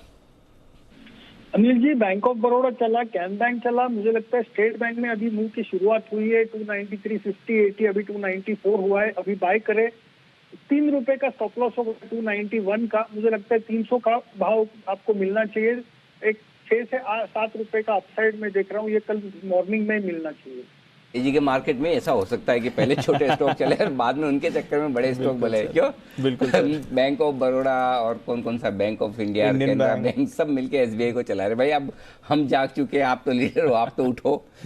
ऐसा सर आखिरी में ही SBI चलता है। नहीं लेकिन ये सरप्राइजिंग है, नहीं तो आमतौर पर जनरली है ना HDFC बैंक और ICICI बैंक ज़्यादा पीछे वाले सब चल पड़ते हैं ना, लास्ट में बंधन और RBL भी कि भाई चलो ये सब भाग गए, हम तो पीछे रहे, हमें भी जागना है। यहाँ उल्टा है, तो छोटे छोटे वाले। अच्छा एक और छोटा स्टॉक इससे पहले कि सुमित जी रिकमेंड कर डाले, मैंने कहा मैं पूछ लेता हूँ। सुमित जी जरा बैंक ऑफ महाराष्ट्र देखिए, यहाँ पर भी भारी भरकम वॉल्यूम हो रहा है, और ये एक और बैंक है सरकारी वाला जो एक्शन में आ रहा है, आपके रडार वाला है, आपके आने वाला उस तरह का स्टॉक है। क्या इसमें भी बड़ा कमाल होने की तैयारी है? अनिल जी मोमेंटम तो देखिए बन रहा है। अब अनिल जी क्या करें, अनिल जी सारे छोटे मोटे मझोले बैंकिंग स्टॉक्स में मोमेंटम आ रहा है, तो अनिल जी कॉल तो निकालना बिल्कुल बनता है। तो अनिल जी ये स्टॉक में बिल्कुल मोमेंटम बन रहा है और स्टॉक यहाँ से ऊपर का मूव दिखा सकता है। मेरे को लग रहा है इमीडिएट टारगेट बनेगा 16 सवा 16 का, और वो लेवल ब्रेक होने पे 19.5 तक के लेवल फिर स्टॉक के अंदर देखने को मिल सकते हैं। तो जिन्होंने बाय करके रखा हुआ है वो होल्ड करें, नीचे में 13 रुपए 80 पैसे 14 के आसपास का स्टॉप लॉस लगाए और पोजीशंस होल्ड करें। सारे बैंकिंग चलेंगे तो ये भी थोड़ा थोड़ा पीछे से चलेंगे। बिल्कुल, तो ये है आपके लिए सारे बैंकों के साथ, मतलब दौड़ रहे हैं तो सब एक साथ ही दौड़ रहे हैं, दौड़ लगा भी रहे हैं। देखिए ये स्टॉक भी मजबूत होता है, देखिए सारे छोटे बैंक से जो 25-50-100 रुपए वाले हैं। वैसे तो कुणाल जी पहले कहते थे 100 से कम वाला बैंक लेना नहीं, लेकिन चार्ट्स पे तो अभी सब उसी पे ब्रेकआउट आ रहे हैं सारे के सारे। चलिए अब बढ़ते आगे, और अगला बिगुल है नितिन जी के लिए, निफ्टी के निशानेबाज नितिन मुरार का।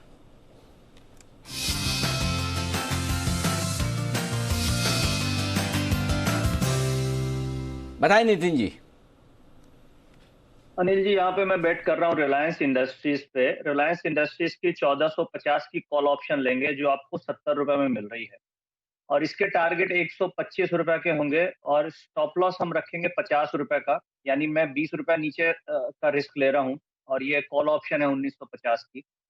और रिलायंस इंडस्ट्रीज का टारगेट हम करीब करीब यहाँ से 2050 या 2100 रखेंगे, क्योंकि आने वाले महीनों में अब बजट की तरफ हम लोग मूव कर रहे हैं। और आज रिलायंस का जो डेटा है बहुत स्ट्रॉन्ग डेटा बना है। डेटा में ये है कि एक तो 6% का ओपन इंटरेस्ट एडिशन है, और इस एक्सपायरी में फर्स्ट टाइम ऐसा हो रहा है रोल ओवर्स के बाद, और चार्ट्स में भी सपोर्ट के आसपास है। तो मुझे पूरी उम्मीद लग रही है कि यहाँ से रिलायंस इंडस्ट्रीज लीड कर सकता है मार्केट को। जैसे बैंक निफ्टी लीडरशिप में है, अब रिलायंस इंडस्ट्री लीड करेगा, जिसके कारण निफ्टी 15,000 की तरफ जा सकती है। तो रिलायंस इंडस्ट्रीज हम लेंगे इसकी कॉल ऑप्शन, या फिर डिलीवरी में भी ले सकते हैं। 2100 की तरफ रिलायंस इंडस्ट्री जाने के चांसेस। ओके, तो 2100 की तरफ रिलायंस जा रहा है, तो आप देख ही सकते हैं उसका फिर निफ्टी पर क्या इंपैक्ट होगा। आज भी रिलायंस की तरफ से बेहतरीन सपोर्ट इंडेक्स को आते हुए दिख रहा है, पर बैंक्स भी एक्शन में है। पीएसयू बैंक्स तो अच्छा कर ही रहे हैं, पर एक दिग्गज पीएसयू स्टॉक जिसमें हमने देखा है कि लाइफ लोज से तो अच्छी रिकवरी आई है, पर आगे की चाल कैसी रह सकती है, इस पर है बड़ा सवाल। कोल इंडिया, यह है हमारा स्टॉक फोकस में। बुल वर्सेस बेयर, क्या अब इन लेवल्स पर कोल इंडिया को खरीदना चाहिए या फिर थोड़ा ओवर वैल्यूड हो गया है? आशीष और वरुण हमारे साथ तैयार हैं, तो क्योंकि तेजी थोड़ी रही और लाइफ लोज से अच्छी रिकवरी आई है, तो जो बुल है कोल इंडिया का, वहीं से शुरुआत करते हैं। दीपांशु, बिल्कुल कल गृह मंत्री अमित शाह की तरफ से बयान आते हुए दिखे थे, और पूरे कोल सेक्टर को देखें तो काफी ज्यादा उत्साहजनक बयान देखने को मिले थे। इसका ये असर आज बाजार में देखने को मिल रहा है। उनकी तरफ से यह आया था कि भारत को $5 ट्रिलियन इकोनॉमी बनाने के लिए कोयले का बहुत ज्यादा महत्वपूर्ण योगदान होगा। तो कहीं ना कहीं जो एक अटकलें लग रही थी कि कोयले की स्टोरी खत्म हो रही है, ये सिरे से खारिज हो रही है। देखिए, कोयले की जरूरत होगी $5 ट्रिलियन इकोनॉमी बनाने के लिए, लेकिन वो निजी कंपनियां खदान करेंगी, कोल इंडिया की तरफ से नहीं आएगा। तो कमर्शियल कोल माइनिंग का जो अप्रूवल मिला है, उसके चलते $5 ट्रिलियन जो इकोनॉमी बनेगी उसमें कोयले का योगदान देने वाला है, कोल इंडिया की तरफ से नहीं होगा। देखिए कैसा है ना कि कोल इंडिया ना कि सिर्फ भारत की, पूरी दुनिया का सबसे बड़ा कोल जो है माइनर है, और जो प्राइवेट कंपनीज आ भी रही हैं छोटी मोटी, तो उनको इसका प्रोडक्शन स्केल मैचअप करने में ना बहुत लंबा समय लगेगा। एक और तर्क ये भी है कि जैसे भारत में फिलहाल एक समस्या है कि हम क्रूड बड़ी मात्रा में इंपोर्ट करते हैं। आपको पता होगा कि कोल भी अगर देखिए हम बहुत बड़ी मात्रा में इंपोर्ट करते हैं, और इनफैक्ट कोकिंग कोल अगर आप देखें तो 90 से 95% हम पूरा इंपोर्ट ही करते हैं। डेफिनेटली हम इंपोर्ट करते हैं, और कहीं ना कहीं माना जा रहा है कि कहीं ना कहीं कोल को शायद यहाँ पे ज़्यादा उत्पादन किया जाएगा। लेकिन कोल इंडिया को देखिए, खुद के टारगेट्स को जो काट रहा है, ये FY20 के लिए उत्पादन का लक्ष्य 71 करोड़ टन का था, उसको काट के 65 करोड़ टन का कर दिया। तो कहीं ना कहीं जो टारगेट्स है उसको ये कंपनी मीट नहीं कर पा रही। और मुझे तो आशीष याद है, एक समय था पीयूष गोयल ने कहा था कि 1000 मिलियन टन के आसपास लेके जाएंगे, वहां से तो दूर दूर तक नजर नहीं आ रहा। देखिए अब तक जो है कंपनी के लिए बहुत ज्यादा चुनौतीपूर्ण समय रहा, लेकिन अब कारोबार में बढ़िया रिकवरी देखने को मिल रही है। हाल ही में अगर आप देखें जो पावर कंपनी से मांग है, इसमें काफी बढ़िया सुधार देखने को मिला। देखिए, पावर कंपनीज की तरफ से मांग है, लेकिन सरकार खुद इंडस्ट्रीज को कह चुकी है कि कोल और बाकी जो फ्यूल्स है उनको रिप्लेस कीजिएगा, और कहीं ना कहीं गैस पे आपको फोकस करना है। तो गैस की जो खपत है वो बढ़ने वाली है, कोयले की नहीं। देखिए मैं अभी भी जो ऑपरेशनल परफॉर्मेंस है इसके ऊपर ही बेट कर रहा हूँ। आप देखिए अप्रैल से नवंबर के बीच में इनकी ई ऑक्शन की बिक्री में 77% का इजाफा देखने को मिला था और नोटिफाइड कीमतों से अगर आप देखें तो बिक्री 30% के प्रीमियम पर हुई थी। डेफिनेटली ये बात सही है कि आपका ई ऑक्शन अच्छा कर रहा होगा, लेकिन देखिए इस कंपनी के जो ग्रीन एनर्जी पे फोकस है उससे लंबी अवधि में इस कंपनी की मांग जो है वो कम होने वाली है। साथ ही साथ जो पावर कंपनीज है उससे काफी सारे रिसीवेबल्स जो है वो लेना इस कंपनी को बाकी है, तो कहीं ना कहीं ये दिक्कतें तो है ही। देखिए ग्रीन एनर्जी फिलहाल इतना बड़ा खतरा नहीं है, पूरी बिजली उत्पादन में देखें तो केवल 2% का योगदान है, अधिकतर तो है कोयले से ही उत्पादन होता है। लेकिन इसके अलावा भी देखें तो फंडामेंटल तौर पर कंपनी जो है ऑलरेडी, क्योंकि स्टॉक ने अभी तक इतना परफॉर्म नहीं किया था तो उच्चतम स्तर से लगभग 70% नीचे, सबसे बढ़िया सबसे आकर्षक 9% की डिविडेंड यील्ड। लेकिन देखिए निचले स्तर से करीब 30% के आसपास की रैली भी हो चुकी है और बिना कोई मतलब के स्टॉक में रैली हुई है, केवल डिविडेंड यील्ड के चलते स्टॉक चलता है खाली। देखिए मेरे पास अंत में सपोर्ट करने के लिए जेपी मॉर्गन की रिपोर्ट भी है जहां पर एक खरीदारी की राय दे रहे और मौजूदा भाव से इतनी बढ़िया तेजी आने के बाद भी 192 का लक्ष्य दिया है। देखिए अंत में मेरे पास सपोर्ट करने के लिए इस कंपनी की हिस्ट्री है। आईपीओ 2010 में आया था, 225 से 245 का भाव था, 290 के आसपास लिस्टिंग हुई थी, वहां से 400 रुपए गया, वो लेवल इस कंपनी ने आज तक नहीं दिखाया है। सबसे बड़ा वेल्थ डिस्ट्रॉयर अगर कोई स्टॉक रहा है तो वो कोल इंडिया का रहा है। आशीष अगर वरुण आपको बोला ना सब कुछ है कि मतलब मेरे पास दौलत है, बंगला है, गाड़ी है, शोहरत है, ये है वो है, तो उसका जवाब वही है ना, दीवार पिक्चर देखिए ना जी, मेरे पास माँ है, राइट? तुम सब बोलोगे तुम्हारे पास सब कुछ है, मेरे पास मार्केट की तेजी है। इसके सामने कुछ नहीं है, मेरे पास मार्केट की तेजी है। तो कोई 120 रुपए में पूछता नहीं था भाई इसको, 115 रुपए में ऐसे ही पड़ा रहता था और वहां भी खराब लगता था। आज 145 में कोहिनूर हीरा दिख रहा है, कोयला नहीं दिख रहा।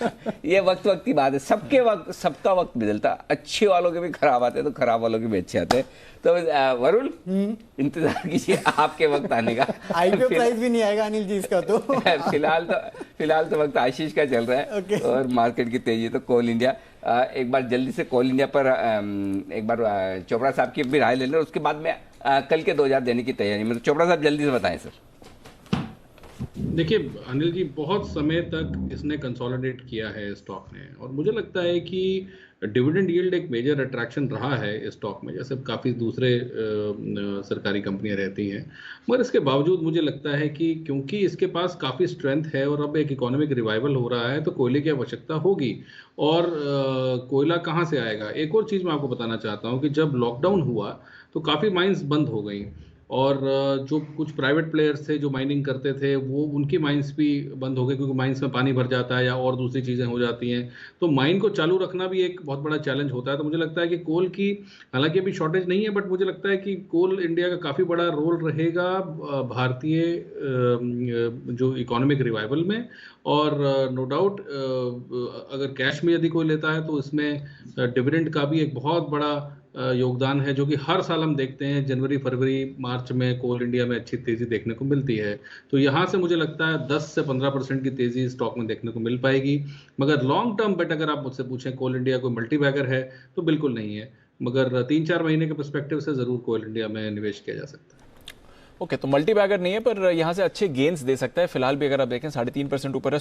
सुबह सुमित जी ने यहाँ पर खरीदारी की राय दी थी और ऑप्शंस के जरिए भी ट्रेड आपको रेकमेंड करा था और वहाँ के भी हमने देखा है टारगेट्स आते हुए दिख रहे हैं। सुमित जी से एक और कॉल लेंगे थोड़ी देर में, पर उससे पहले स्वागत करते हैं जय ठक्कर का कैश के ऑप्शन के लिए।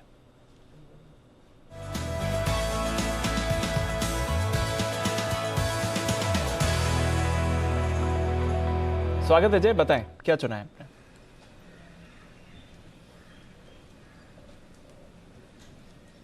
पांशु and good afternoon to Anil जी।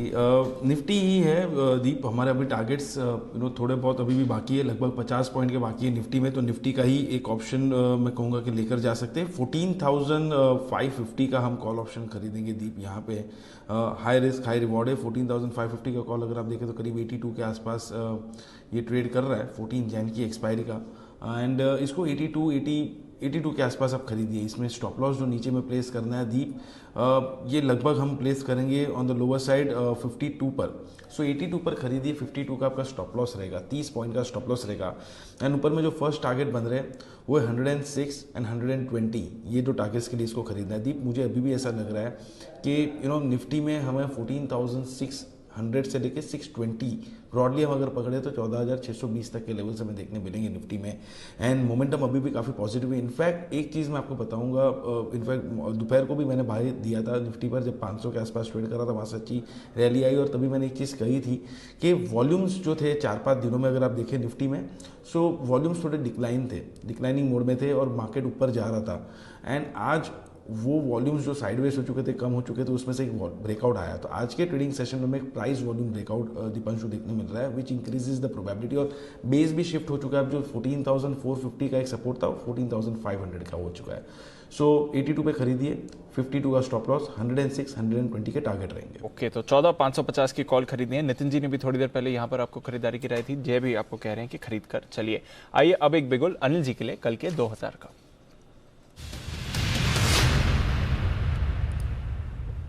बताएं सर। दीप, खरीदारी करने की राय है, और खरीदारी करने की राय है my favourite finally bank Nifty 32,300 के आसपास स्पॉट लेवल पर ट्रेड कर रहा है। यहाँ पर खरीदारी करने की राय है। एक छोटा सा स्टॉप लॉस लगाना है आपको 32,150 का।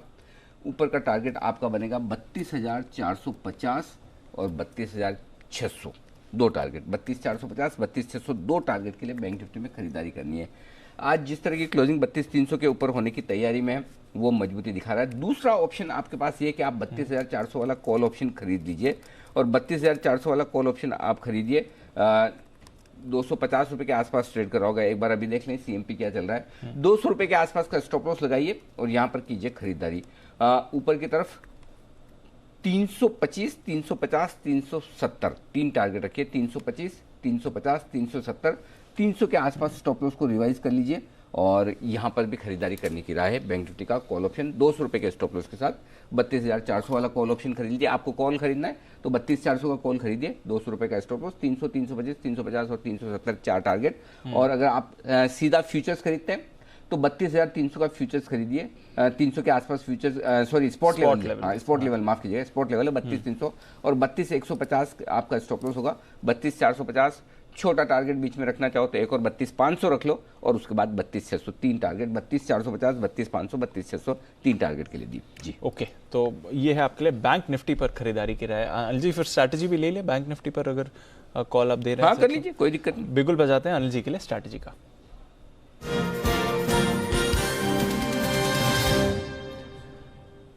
सर लग रहा है हमारे बाजार के एक्शन को देखकर अब डाउ भी थोड़ा इंस्पायर्ड हो रहा है, जोश में आ गया। जोश में आ गया सर। 100 पॉइंट ऊपर आपको डाउ फ्यूचर्स आते हुए दिख रहे हैं, तो थोड़ी वहां पर आपने खरीदारी देखी है। नैस्डैक फ्यूचर्स में मोमेंटम आते हुए दिख रहा है, 0.5% ऊपर नैस्डैक फ्यूचर्स दिखेंगे।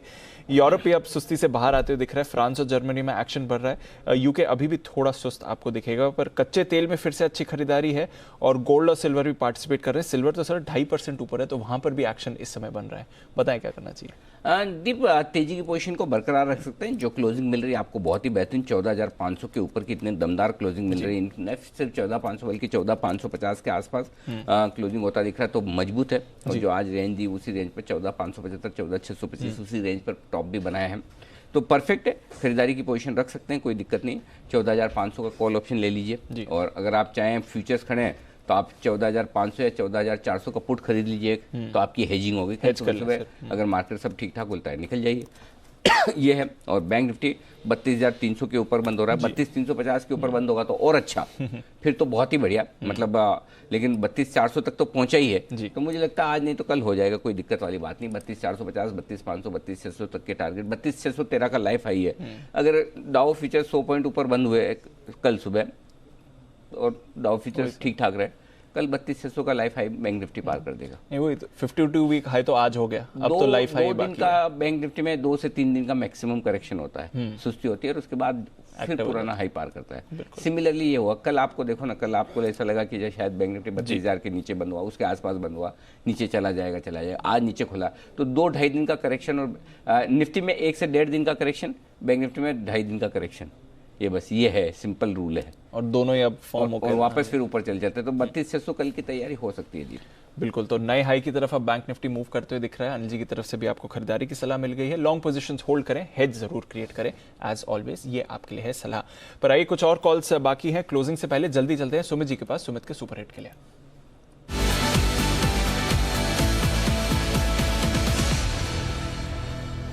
बताएं सुमित जी। दीपांशु भी थोड़ी देर पहले धनलक्ष्मी बैंक दिया था, स्टॉक 15% ऊपर है, तो उसके अंदर ट्रेलिंग स्टॉप लॉस का यूज करें, कैरी कर सकते हैं पोजीशन। स्टॉक अभी और ऊपर का मोमेंटम दिखाना चाहिए, तो धनलक्ष्मी बैंक में ट्रेलिंग स्टॉप लॉस का यूज करके पोजीशंस कैरी कर सकते हैं। और अब जो स्टॉक दीपांशु रडार पे आया है, वो स्टॉक का भाव चल रहा है 32 रुपए 70 पैसे, 32 रुपीज 70 पैसा। यूनियन बैंक के पिछले 10 दिनों के साइडवेज मूव के बाद यूनियन बैंक में अब तेजी का मूव देखने को मिल रहा है। यूनियन बैंक मेरे को लग रहा है कि अब यहां से एक अच्छा अपसाइड मूव दिखाने को तैयार है। बीटीएसटी के तौर पे इसके अंदर अभी बाय करें और आने वाले 2 से 4 दिनों के अंदर यूनियन बैंक के अंदर यहां से एक अच्छा अपसाइड मूव देखने को मिल सकता है। 35.5 का होगा पहला टारगेट, 38 का होगा दूसरा टारगेट। ये 2 टारगेट्स को ध्यान में रखते हुए यूनियन बैंक को यहां पे 32.70 32.80 के आसपास खरीदारी करें। स्टॉक का नीचे में स्टॉप लॉस लगाए 31 रुपए का। स्टॉक के अंदर साइडवेज चैनल का ब्रेकआउट आ रहा है, बॉलिंगर बैंड का मिडल बैंड ये क्रॉस करके, और आज इसके अंदर वॉल्यूम कुछ एक्स्ट्रा ऑर्डिनरी देखने को मिल रहा है। 1.5 करोड़ शेयर्स के आसपास का वॉल्यूम देखने को मिल रहा है और प्राइस एक्शन बहुत स्ट्रांग है, 5% अभी ऊपर है। तो मेरे को लग रहा है कि ये स्टॉक जल्दी ही यहां से 35.5 से 38 रुपए तक का मूव दिखाएगा, खरीदारी करके चलने का सलाह रहेगा। ओके, तो यूनियन बैंक यहां पर आपको रखनी है नजर, एक्शन इस पर बन रहा है। एक बिगुल अब जय के लिए, जय के जैकपॉट।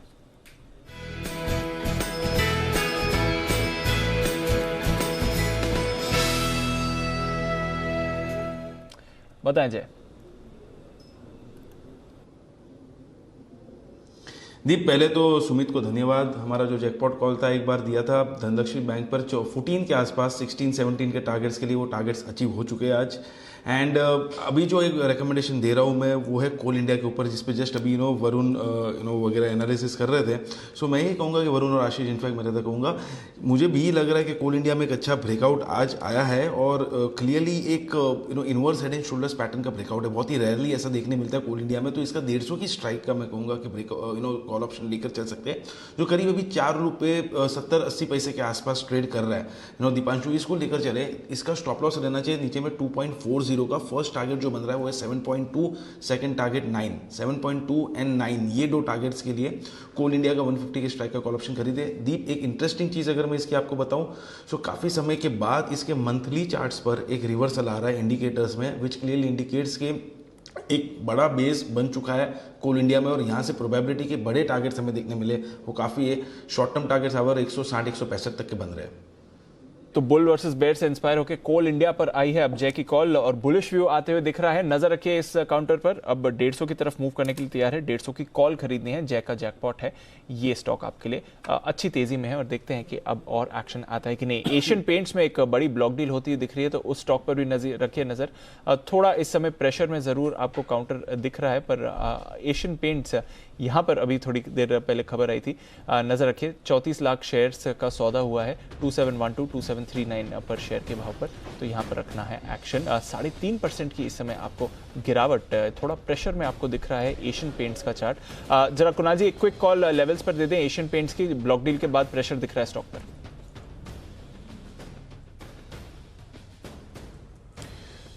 देखिए, जिस तरह का चार्ट स्ट्रक्चर है दीपांशु, एक गिरावट आते हुए दिख रही है और मुझे लगता है कि देखिए जो अगला सपोर्ट है वो 2700 रुपए के आसपास है। इनफैक्ट आज का अगर आप इंट्राडे लो देखें तो वो 2712 का है, तो 2700 के आसपास मुझे एक सपोर्ट दिखता है। ये मैं कैश मार्केट के लेवल्स दे रहा हूं दीपांशु, तो 2700 के नीचे जाएगा तभी कोई परेशानी है, अन्यथा मुझे लगता है कि ये लेवल होल्ड करना चाहिए।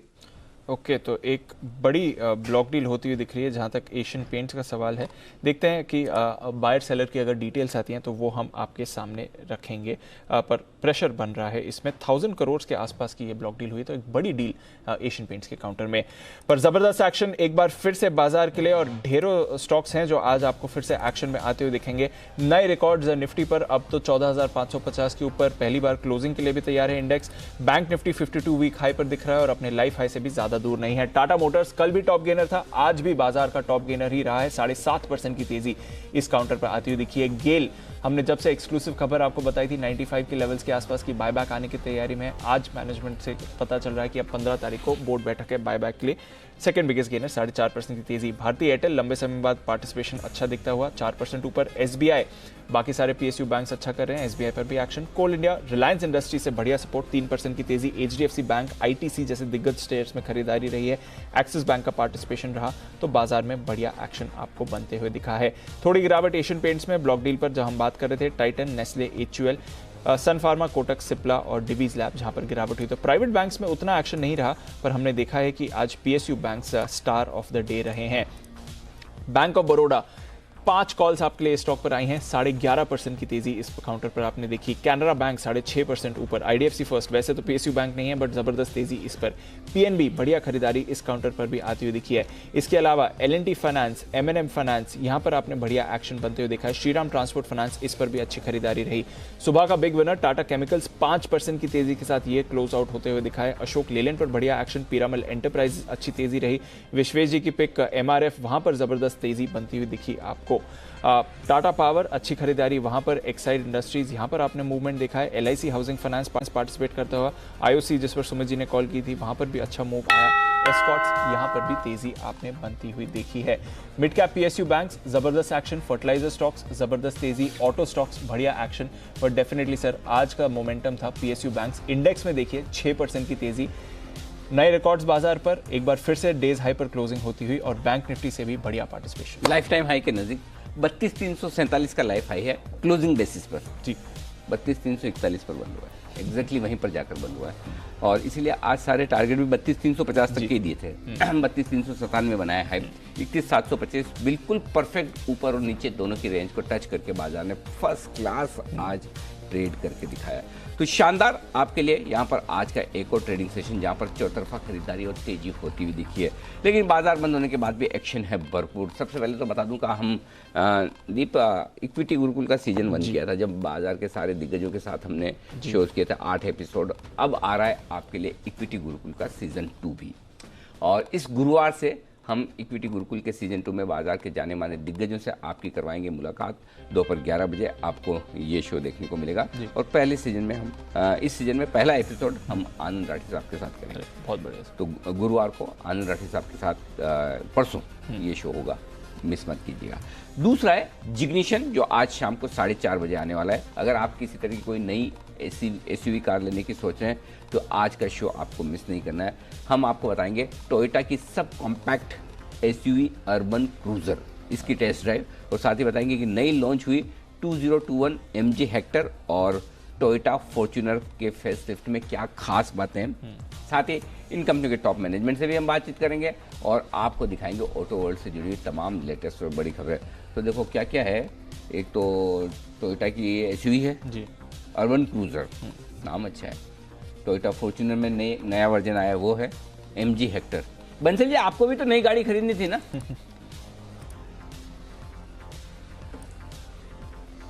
देखिए अनिल जी, जो आदमी व्यक्ति अनिल जी चार्ज को उल्टा सीधा कर सकता है। अनिल जी, आजकल मैं गाड़ी पे स्टडी कर रहा हूँ और जहां तक मेरी नॉलेज है, जो अर्बन क्रूजर आई है ये अनिल जी पहले मारुति की ब्रीजा होती थी। ब्रीजा के राइड जो है ना टोयोटा ने खरीदे हैं। अच्छा। तो सिर्फ वो नाम चेंज हुआ है, सब कुछ सेम है अनिल जी इसके अंदर। और तभी तो अनिल जी मैंने टाटा मोटर पर बड़ा स्ट्रांगली बोला था 180 के अराउंड की ये स्टॉक री रेटिंग पर है। क्योंकि अनिल जी हर दूसरी लग्जरी गाड़ी डिस्कवरी और रेंज रोवर है। और दूसरा, जैसे अभी चोपड़ा जी ने भी राइटली मेंशन करा था अनिल जी, अब टाटा मोटर इंडिका वाला टाटा मोटर नहीं रहा है। मतलब कि डोमेस्टिक गाड़ीज में भी टोयोटा और मारुति को बड़ा अच्छा टफ कंपटीशन दे रहा है। तो टाटा मोटर इसलिए री रेटिंग पर है। और ये जो अर्बन क्रूजर है ये पहले मारुति की ब्रीजा होती थी। भाई साहब गजब, आप मतलब 3:30 बजे के बाद क्या क्या करते हो कुणाल बंसल जी?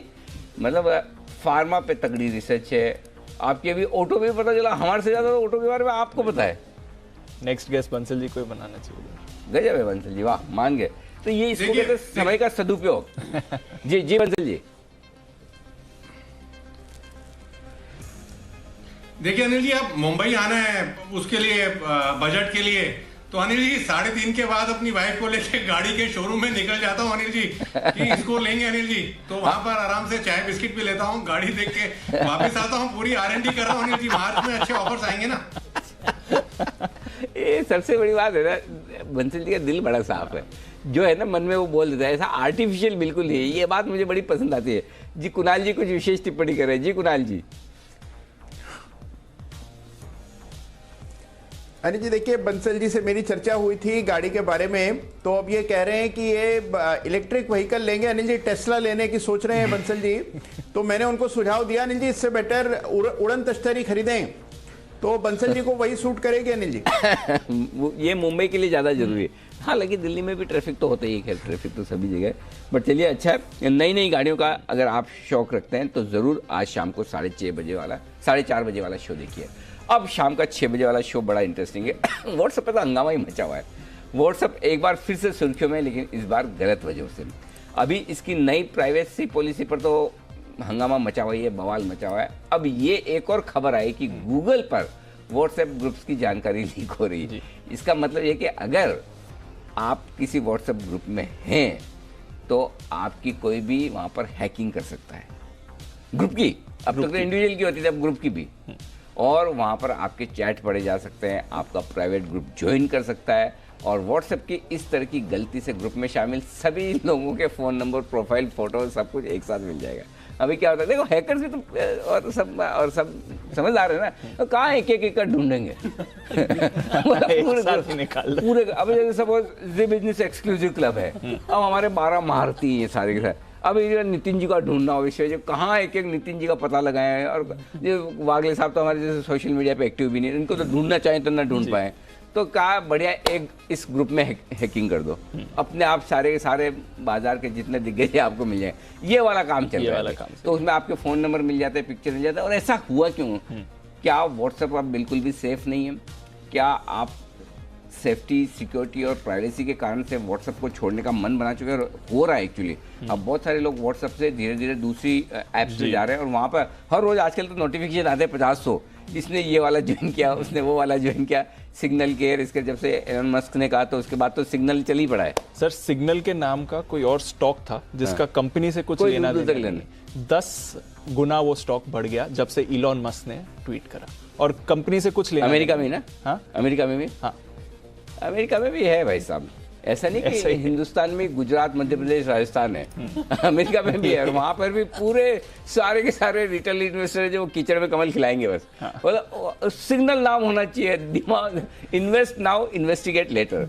सिग्नल नाम होना, पहले शेयर ले लो, बाद में दिमाग लगेंगे ये वो सिग्नल है, कोई दूसरा सिग्नल है। सर हे भगवान, 6350%, 6350%। 6 तारीख जब इलॉन मस्क साहब ने ट्वीट किया तब से आज तक 6350%। उस समय सर्किट ब्रेकर वाला सिस्टम नहीं क्या? नहीं है, इन स्टॉक्स पर नहीं है। 60 सेंट्स पर ट्रेड करता था, आज है ये स्टॉक $38 पर। कुणाल जी जरा कल इस पर अच्छी से रिसर्च करके आइए। ऐसा 6,000 का गुना 6,000% का रिटर्न 6 दिन में स्टॉक दे रहे हैं, आप बताते भी नहीं हमारे को। आपकी तो होनी चाहिए रिसर्च, आप तो विदेशों में इतनी पढ़ाई करके आए, रह के आए, गजब है। 6,000%। 6,000% sir. Signal advance ink company का नाम। अनिल जी जी कुणाल जी। अनिल जी मैंने भी पढ़ा था अनिल जी, वहां पे अजीब घटनाएं होती हैं अनिल जी, और जिस तरह का मार्केट है अनिल जी, कुछ भी मुमकिन है आजकल। हाँ, ये बात तो सही है। इसीलिए मैं बार बार आज सुबह भी ये कह रहा था कि किसी को कोई गलतफहमी नहीं होनी चाहिए। कम से कम हमको तो बिल्कुल भी नहीं है कि हमारे बोलने से शेयर चल रहा है।